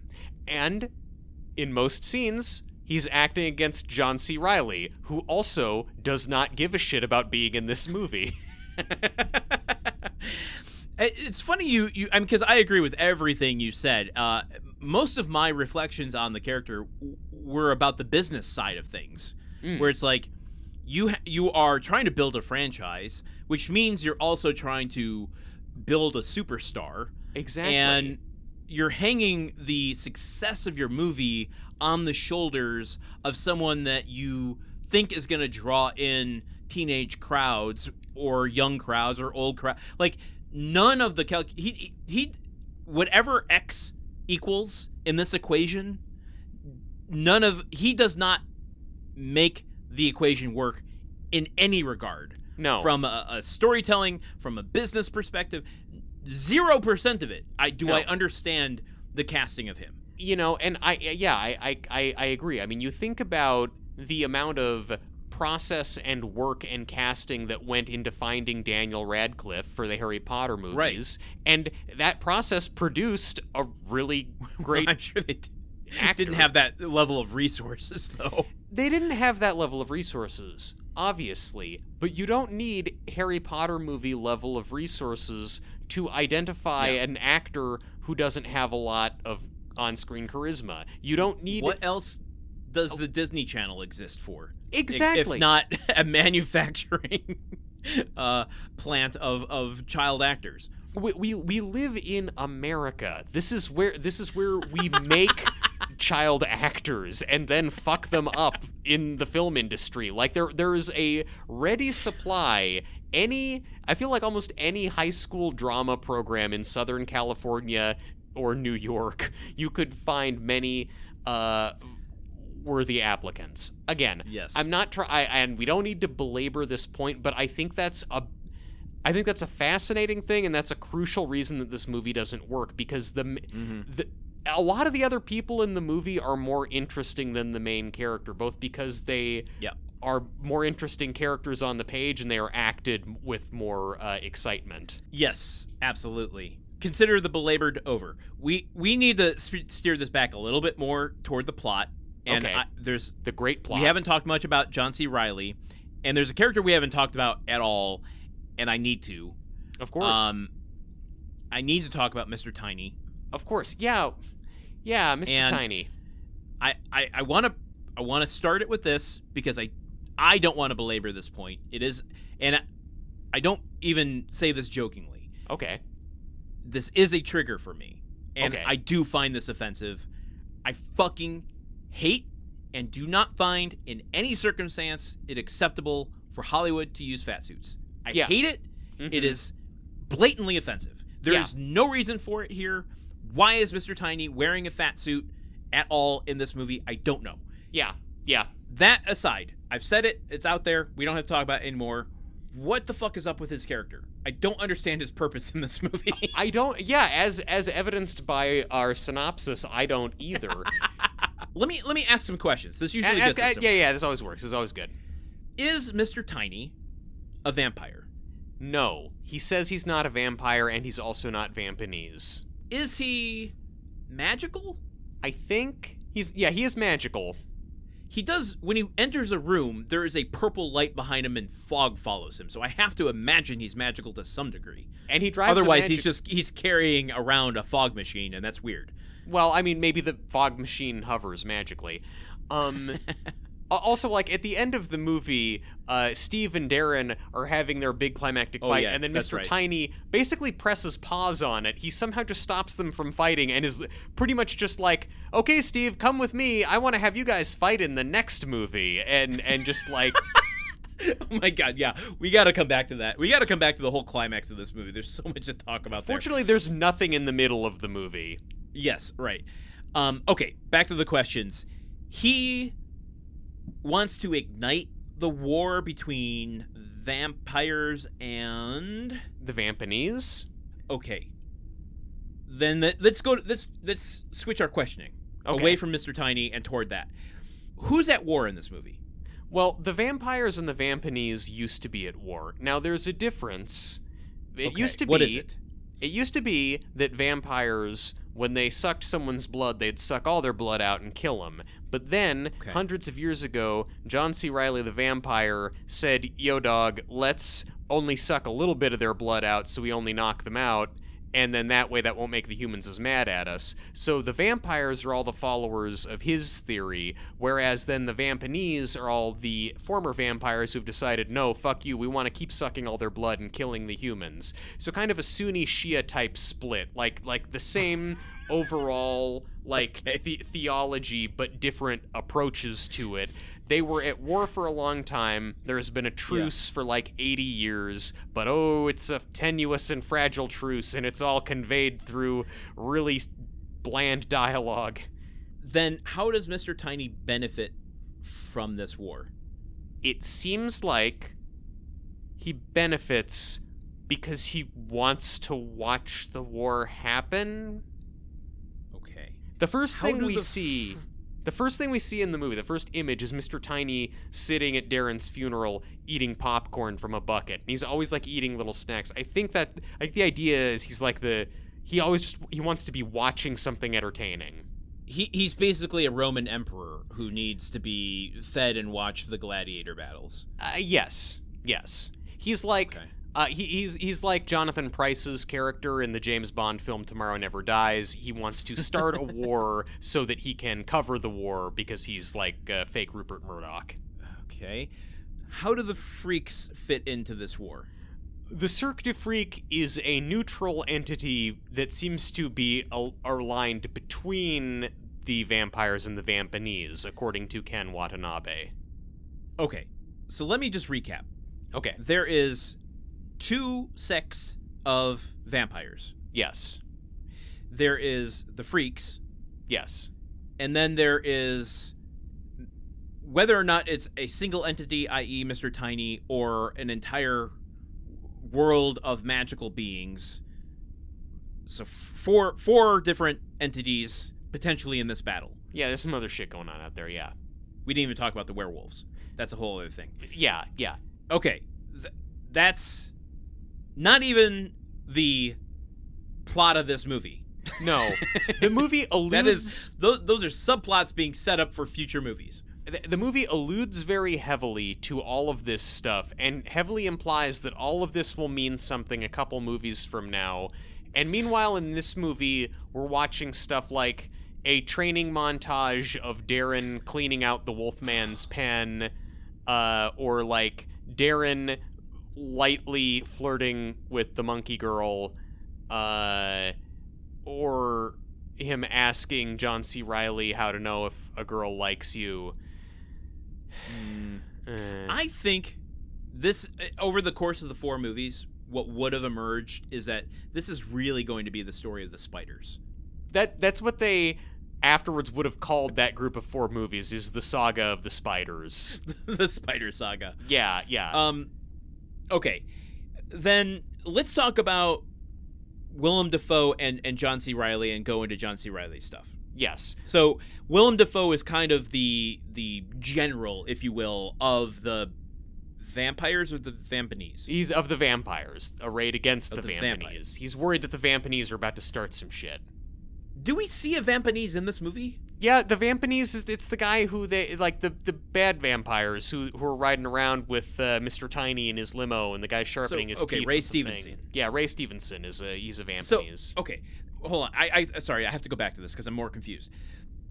When Ray Stevenson fails, Mr. Tiny does his little finger magic, and turns the Vampaneze into the tiny people that live on the Cirque du Freak ranch. Yeah, and we're going to have to talk about that for a very long time as well, because I have no idea why the Cirque du Freak people are hiring dead Vampaneze zombies to work at their Cirque du Freak, especially when they're clearly still in league with Mr. Tiny. They are so happy when Mr. Tiny shows up at the Cirque du Freak and they spy for him. Ken Watanabe, don't hire them. Don't hire them, dude. I'm not saying be racist, but like they're clearly not on your side. If you're trying to stay neutral. I don't get this movie. It's it bad. Hurts my brain. I'm so exhausted. It's thinking about this. It's really, really not good. And and they did this to us. They did this to us. We inject energy back into this with this question. John C. Reilly. Yes. In this movie, is he canonically an older version of Clifford?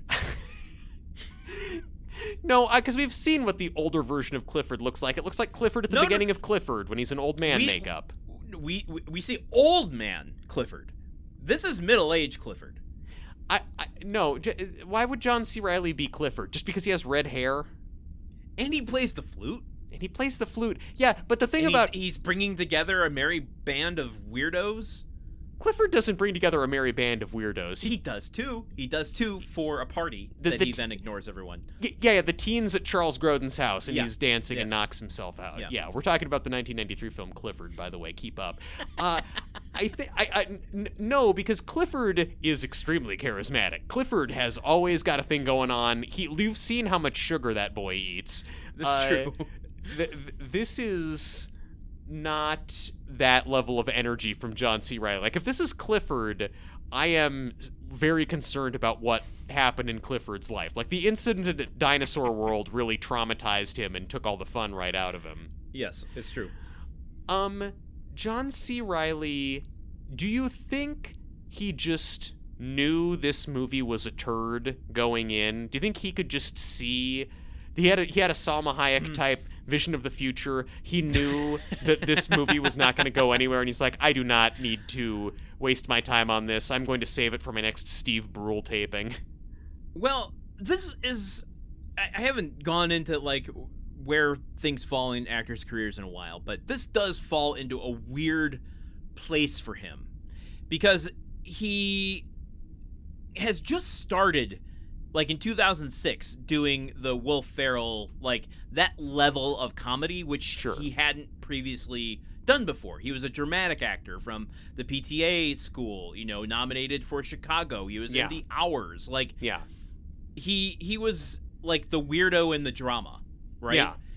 And suddenly he starts doing comedy as well as these indie films. He had a lot of indie film projects at this time. This is partly why this movie bums me out as well, which is like everyone involved in it, I feel like had that premonition of, oh, Hollywood is changing, and if you don't have a franchise, you're going to be left behind. Yeah, everyone jumped on this boat because there were just a few lifeboats. And it was before the superhero, like Iron Man had just come out the year before, so like it wasn't a sure thing that superheroes were going to be the thing yet. Twilight was the biggest sensation of the time. Like, as an actor, you have to jump onto a franchise. How do you know what to jump onto? It's not a sure bet the way that it was for a while here in the 2020s. I get that, and I feel that. The thing is that most of the people in this movie who jumped into this lifeboat, they're all rowing. They're like, this lifeboat seems to suck. There seems to be some piss in the bottom of it. Might even be a couple holes in it, but you know what? I'm rowing this fucking thing. Hey, it's me, Willem Dafoe. I am doing bits. I am performing. And John C. Reilly is just kind of lounging with his feet up, not rowing at all. And... yeah, I don't want to put it entirely at his feet, though, because there are so many other decisions that go into it. Like, Paul Weitz, writer, producer, director, has to say, is this the direction you're going to go with this character?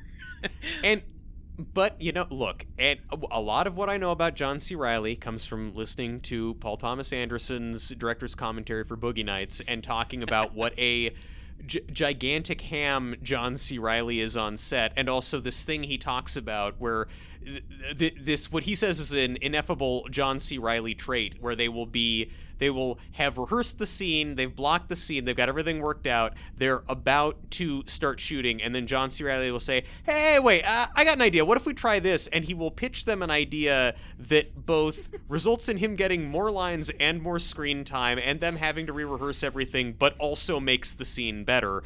Like, it's in his nature to be a scene-stealing, over-the-top guy. And, yes, I know that is downplayed in The Hours, and certainly in Chicago, the whole deal with his character is that you can see right through him. He's not a freak. It's a reference to the song Mr. Cellophane. But I just think...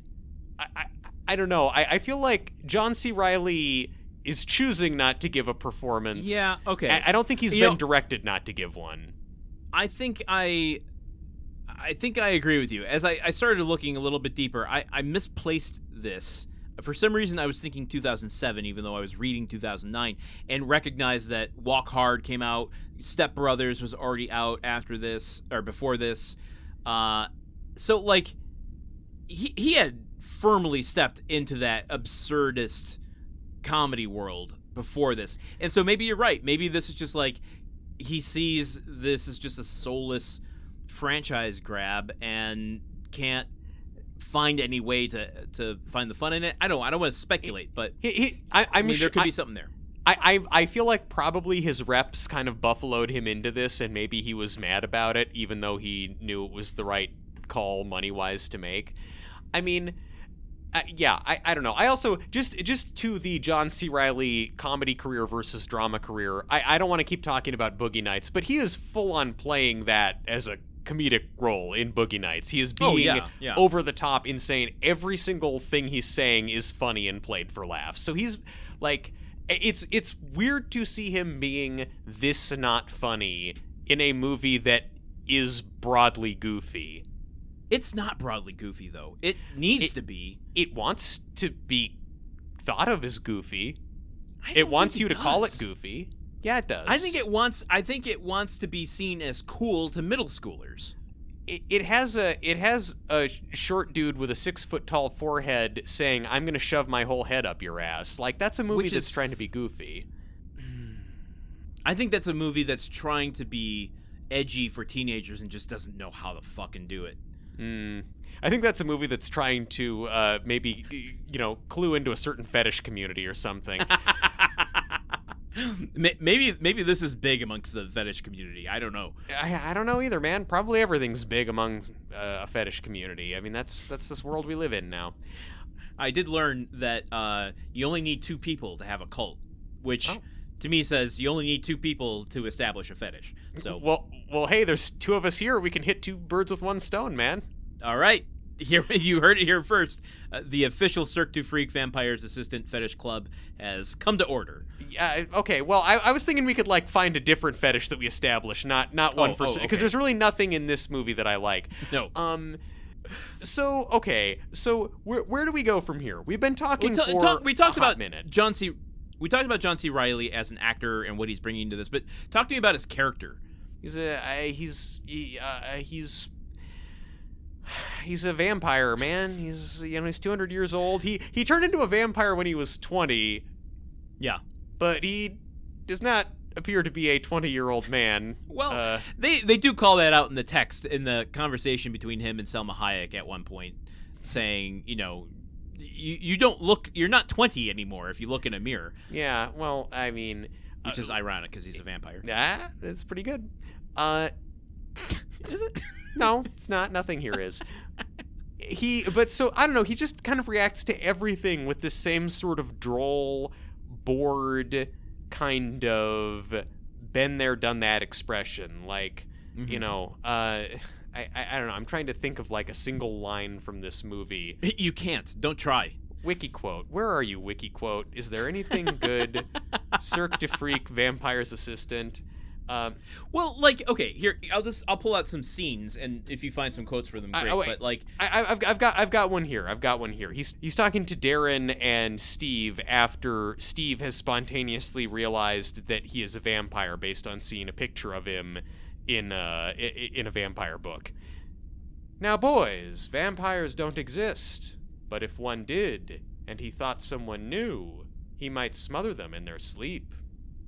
Every line. That level. Nice room.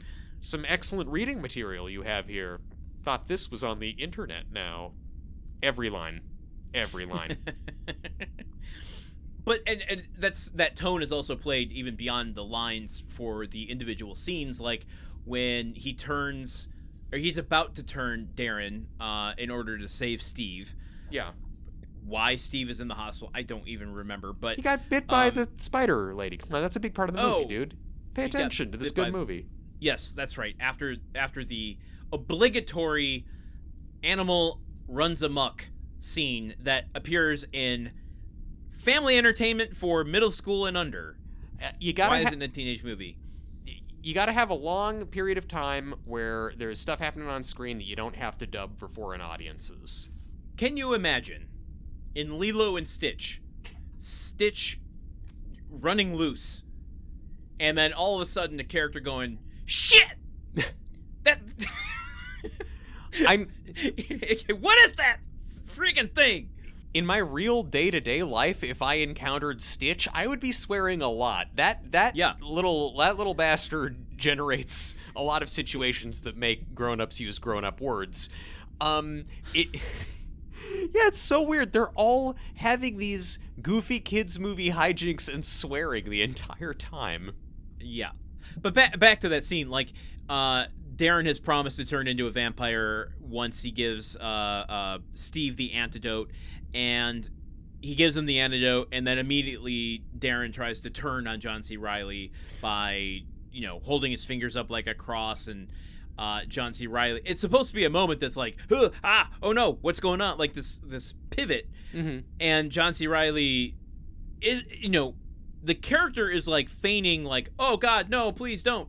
But even the whimsy of being sarcastic is played at 0. Yeah, he is half-assing the joke that he's trying to play on the kid.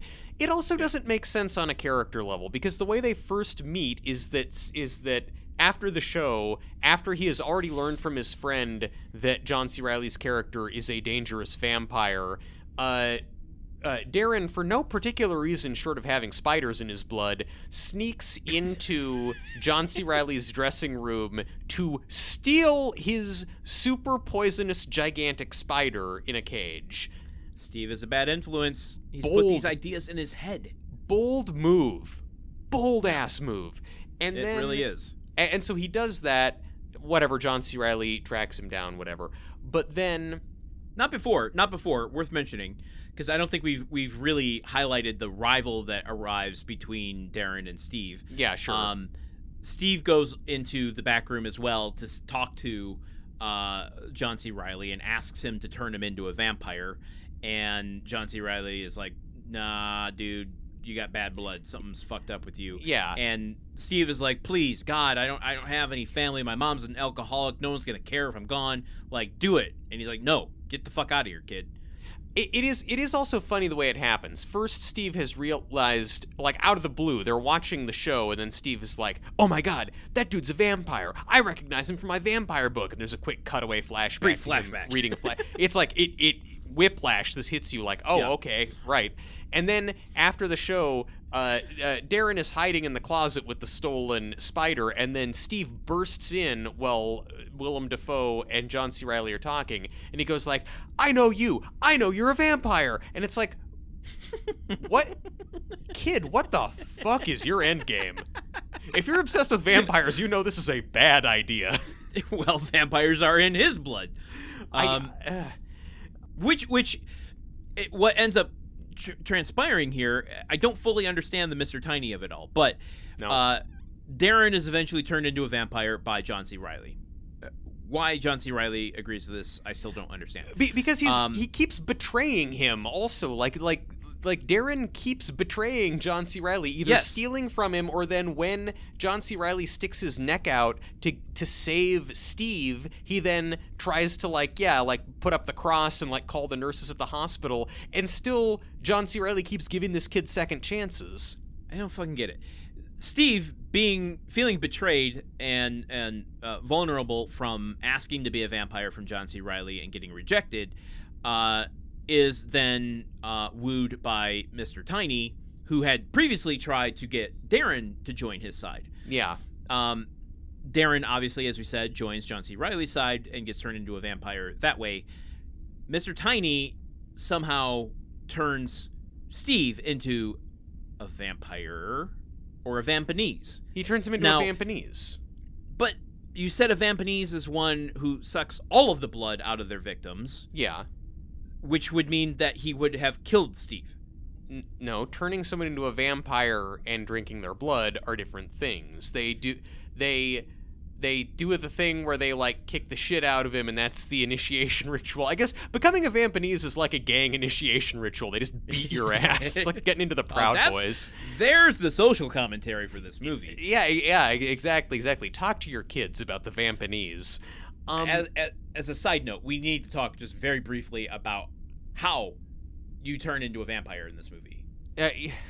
It's, oh God, they put their hands up. Put your hands up, and they like John like, C. Like you're gonna scare a baby. Like, yeah. You put your hands on either side of your head with your fingers kind of stretched out.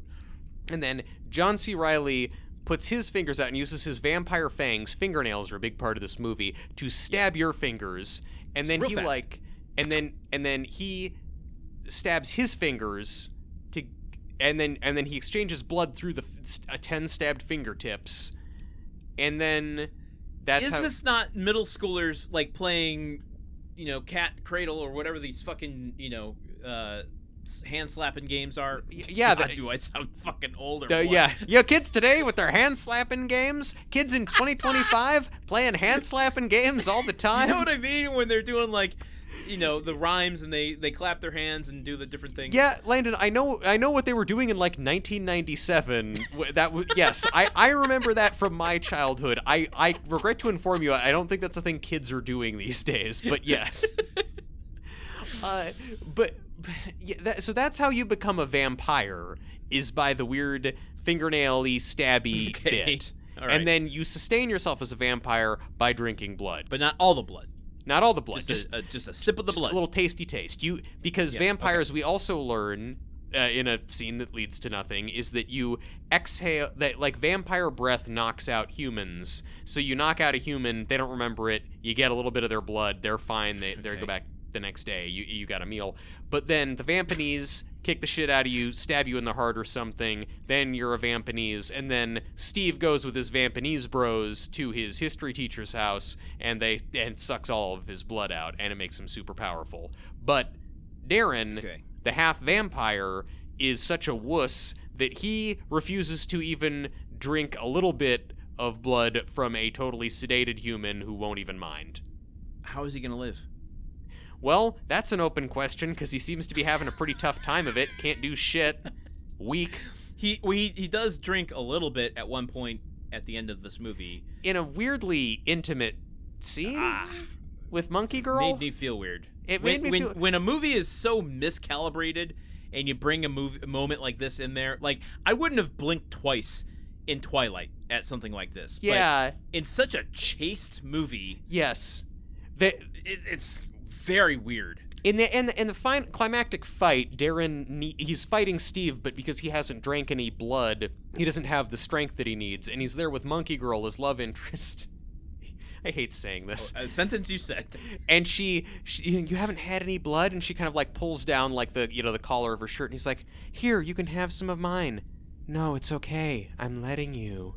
Or, like, I want you to. Like, it's like, just... I don't like it. It's just a little. I don't like it. Look, it would have been better if it was, like, in the context of them having sex. Like, honestly, like, just have it be about fucking, or have that be a concept in the movie. But then the whole movie is just like HLN Christian Network stuff. But then you have her doing this whole thing. Like, it's weird. It's just weird. I don't even know how to touch any of that, and I'm not going to. Well, you shouldn't touch blood. It's pretty unhealthy. You got to glove up for that stuff. Look, we've been talking a lot, and we could probably talk all night, and we should probably try and, like, zero in on something resembling a finale here, unlike this movie, which just stops. That is where I was heading, which was setting up the divide between Steve and Darren, and getting to this climax that you had already alluded to about them fighting. Yes. So everything has kind of been building to a head. There's this really confusing moment.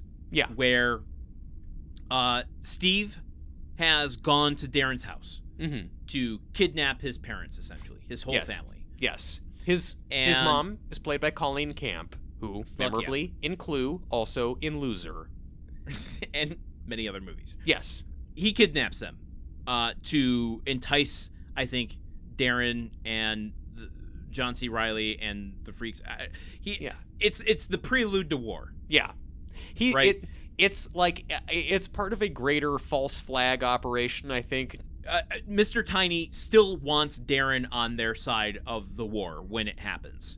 Yes. And this is the last, like, if you aren't going to come willingly, we are going to force you into it by making you... This is the Batman Forever choice. You have to choose your family or choose Monkey Girl. He's kidnapped them both. Yes. And so we will spare your family if you suck dry Monkey Girl. And I totally regret that phrasing. I do too. This spurs on the battle. Yeah. Which takes place... Okay, hold on. This is what is confusing to me. Word gets back to Darren. They want him to know. A rendezvous is happening. They get the word to Darren, go home. Yeah. Darren goes home. Yeah. To find his family is missing. Is this correct? Yeah, it's correct. While he's at home and sees his family missing, he gets a note that says, "Meet me at the theater." Yes. Why couldn't he just meet them at the theater? Why is this movie wasting my fucking time? I don't know. I don't know. But what would you have done with those 30 seconds that would have been better than watching Cirque du Freak? It was like 2 minutes. I don't know why. It was like 2 minutes. I don't know. It starts to kind of blur. Like, you know, like, the closer we're getting to the end, I'm like, oh, man, we are so close. I can do this. I can do anything, man. I'm just trying to get through. I disagree. Both times I watched this movie, I fucking watched this movie twice. Brutal. At the at the marker where there was 30 minutes left of this movie, I like lost all like care for humanity. I'm like, if a nuke hit right now, I would be happy. I don't want to live this. Like, there's a line that Steve says at one point where he's like, I absolutely hate my life. And that applies to my mindset at the marker where there's 30 minutes left of this movie. Yeah, you're ready to become a half vampire, basically. No, I'm like, suck me dry. Make me a husk. I will be one of the little guys. I don't give a shit. Just end this. Okay, that's anyway. That's a direct quote from Landon. Suck me dry, make me a husk. I will be one of the little guys. Put that on his headstone. My point being, this whole ending climactic thing takes place in quote-unquote the theater, which is where the note says, meet me at the theater. Yeah. This is not the theater where the freak show happened. We have not seen this theater at all in this movie. No. The exterior of the establishing shot, it's the same one. It's the one from before. It is not the same one. Yes, it is the same one from before, Landon. It is 100% the same one from before. Okay, whether it is the same within the universe of the movie, maybe. It is a different physical shooting location than they had for the first scene. The shooting location interior, yes, it absolutely appears to be different, but the movie at least wants us to think it's the same one, and they've not done a good job of matching. I guess they shot all the freak show scenes first and then realized, oh, this location is not suitable for a elaborate fight scene with a lot of visual effects work in it. I'm not this stupid, movie. God damn. This is what part bothers me about this sort of thing. But go ahead. Sorry. But yeah, they I don't know. They get there. He shows up, and there's a showdown between him and Steve, and they fight. And the thing about their fight is that there's this thing, instead of flying, the vampires in this movie flit, which is just they become all blurry and move really fast. And so it's just these two kind of blurry streaks moving all around the thing. And they can't do it indefinitely, because there is a moment in the training montage when John C. Reilly is teaching Darren how to be a vampire, where he's running away from Mr. Tiny and his goons and Mr. Ray Stevenson, R.I.P. And like as he's running away with Darren on his back, he flicks and then like has to pause for a breather, and then flicks and then pauses for a breather, and this takes him to like the middle of a little league baseball game, and then he flicks past, and then the girls are like, what did I see what I just saw? So did I see John C. Reilly with a kid piggyback riding on him? That's the thing. The missed opportunity of this movie is that the way, before he has learned to flit himself, the way that John C. Reilly gets his vampire assistant to travel with him when he has to flit is he will have him jump onto his back and he gives him a piggyback ride and runs super fast. And it's like, that looks ridiculous. And if I'm a vampire, I'm going to be sort of embarrassed to have to be doing this and feel a certain way about it. And the movie makes nothing out of it. Nothing at all.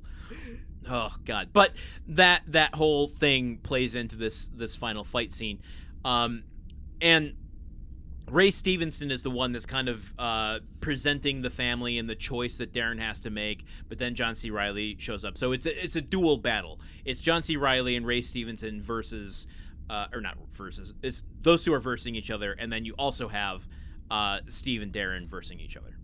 John C. Reilly comes in to help. He's doing all this fighting. He kills Ray Stevenson at the end of their fight. And by him having killed a Vampaneze, that, oh no, big dramatic music, that means that the war between the Vampaneze and the vampires has started. The truce is over. He's broken the truce. And this is what Mr. Tiny wanted the whole time, I guess. Well, he's said explicitly that he wanted. And... Yes. And so, about that point, he kills him, and then Darren and Steve are fighting, and that's when Mr. Tiny is just like, nope, stop that, and they pauses them, and it's like, come on, Steve, we'll let you two sort this out later, there's more to come, or some equally half-assed enigmatic line like that, and they get in his car and drive away.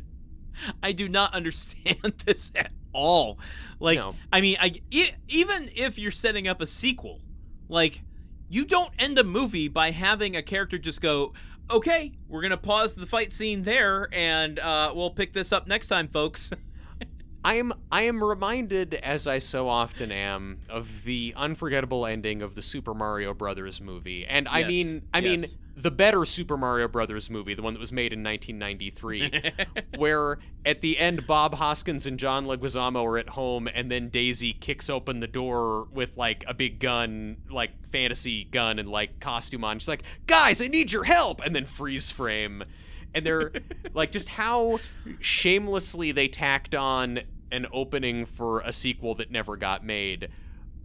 But at least that movie told its whole story before it did that. Whereas this movie shortchanges the entire plot of the movie and then cuts off the climax. Yes. Just so it can say, well, see you next time. And that the whole reason it's happening is literally just because Mr. Tiny is like, this will be interesting. Oh my God, it's insane.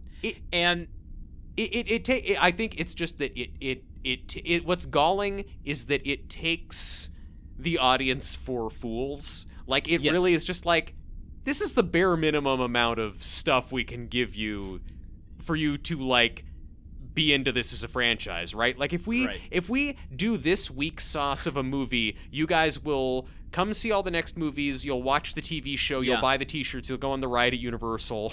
Lord of the Rings did it. Why can't we? I remember how jarring the first Fellowship of the Ring was, because it hadn't really existed before that. Yeah. Where it's you get to the end and Frodo is climbing up over that hill and he looks, the landscape to Mordor and how much further he has to go, and then the credits just hit, and I was like, wait, what? What? Where's the ending? Mm-hmm. I remember being so taken back, and that was so polarizing. And it's in retrospect with something like this that's just so, as you're saying, galling of we're doing a franchise, so whatever, we don't fucking need to put any effort into this. It's the end of the movie. Yeah. There's gonna be another one. Don't just quit asking questions. Yeah. You'll get your ending at the end of the fourth one. Yeah. It's like, come on, you knew what this was when you walked in the door. Don't play innocent with us, moviegoer. And the last thing I want to say to kind of wrap up, first of all, I just think, as much as I hate everything that's transpiring in this climax, I do think a theater is kind of a cool place to have a climax. Yeah. I like the scenery. I like the environment. I think it could have been used way better than this. I think I just have a kind of, my fetish is movies and fight scenes and things that take place inside of a theater. Okay, that's a niche one on Pornhub. Well, go watch Demons. The other thing I just want to say to wrap up the kind of conflict between Steve and Darren here is they are cashing checks they did not at all earn. No. At all. No. There's a line here where Darren is trying to plead with Steve, saying, it's not too late for you, etc., etc. And Darren saying, I have my destiny and you have yours. It's like, no, what? you don't. You have been making choices this whole time. You have chosen to be. You literally asked to be a vampire. Yeah. And you were made a vampire. You have chosen to stay with the bad vampire crew, not the good vampire crew. You have made decisions all along the way. Destiny has had nothing to do with this. How stupid do you think we are at the end to think that this had something to do with fate? Yeah. Just because you had vampires in your blood. It's a real problem. It's sweeping the nation. Vampires in blood. The battle between these two, the relationship between these two is supposed to be the whole thing of the movie, but the fact is, even at the beginning of the movie when they have some scenes where they're doing stuff together, they're not really together. Their experiences at the Cirque du Freak kind of happen separately. Like Darren goes off alone to steal the spider, and then Steve goes in alone to confront the vampires, and it's not like a thing they've talked about doing, or they haven't I don't know, there's not a lot of discussion between them about what they think about it, or what the Cirque du Freak means to them, or why they care. We've never built a relationship between them, and then we're being told we really need to invest in this relationship and what it means. Well, yes, agreed. I mean, that fails on that level too. To me, it's the failure of myth building, where it's trying to make the saga seem bigger than it is. Yeah. When they've done nothing to earn it. Yeah. They are just sitting there watching the Harry Potter people print money, and they're like, we can do that, right? What's the minimum amount of money we have to invest so we can build one of those money printing machines? Okay, to end on a good note, the practical effects in this movie are awesome. Yeah, good makeup. Makeup looks good. Hair, yeah, it's good. The werewolf character, Wild Mike. Yeah. He's awesome. Yeah, it's very, it's a scary and intense looking creature. Feels visceral. So that the individual freaks, I mean, on a character design level, I mean, they all have distinctive looks, and I wouldn't say personalities, but yeah. Snake Boy looks like it's pretty well done makeup on that. Yeah. A lot of craftspeople did really good work in this movie. This is kind of what we were talking about earlier with the money being up on screen. They had a makeup and effects budget which they used, and it's just in service of nonsense. Okay. That's, I think, everything I kind of have for this. Yeah. Is there anything we didn't talk about that you want to? No, I wanna get out of this. I wanna leave the circus. I want the circus to leave town. We have become part of the angry mob at the beginning of this movie, trying to shoo the freaks away. Yeah, I'm the history teacher and you're the very old cop. All right, well then, let's ask the question, why do you think this movie was forgotten? I think this movie was forgotten because it is a movie about a boy joining a supernatural freak show that gets wrapped up in a vampire war, and it isn't fun. Yeah? How do you fumble that bag? At every turn, there's the concept is fun and should be interesting, and instead the whole thing kind of feels like a patent application drawing of a bouncy castle. So it's I can see laid out very clearly in black and white the ways in which the designer intended for this to be fun. I get logically how fun is intended to be achieved. There's a little label with an arrow pointing this is where you have fun. Yes, yeah. Figure A, bouncy castle. Figure the B, fun area. Slide. Yeah, but none of the fun. Just no aspect of watching this or experiencing this fun premise is fun. And I think that just that doesn't stick. You got to have fun things in your movie. Yeah. Why do you think it was forgotten? Just look at it. Or don't look at it. I mean, it defies comprehension. I do have a reason. But I want to give some supporting evidence first about how forgotten this movie is. Okay. That I had to check this out from the library 2 times. Ugh. Because the first time I did, I forgot I had it, and that I forgot that I had to watch it, and then I forgot to renew it. And so I got a late notice, and I'm like, oh my God, I have that downstairs. And I knew we were recording. Wow. It just didn't enter my head that I had to watch this movie. Like, my brain was actively, like, forward forgetting it. Perhaps the Vampaneze erased it from your memory as part of their trickery. Well, I do have a beard, and maybe that is giving me Salma Hayek premonitions about it. Well, the other evidence I have for why this is forgotten is something that's starting to develop over this season. Mm-hmm. And maybe even last season too. Yeah. It's bigger than this movie. Okay. It's titles matter. Yes. Titles that you can't keep in your head. Yeah. Is it Playmobil the movie? Is it Playmobil : the movie? Is it the Playmobil movie? Is it the Ministry of Ungentlemanly Warfare? Is it the Ministry of Warfare? Is it Ruse de Guerre? Mm-hmm. Operation For? If you have a colon in your movie, putting French shit in the title of your movie, that's always a no-go. Is it The Vampire's Assistant : Cirque du Freak? Is it Cirque du Freak : The Vampire's Assistant? Why is your title so fucking complicated? Why can't it just be Cirque du Freak? Why can't it just be The Vampire's Assistant? Like, titles that are complicated are gonna make your movie forgotten. But also, I feel like you can have a really complicated title, and then if you make a good-ass movie, people will probably remember the movie. I think I disagree. I think if you make a good-ass movie, someone is gonna go, you know what, we have a good-ass movie, we need a better title.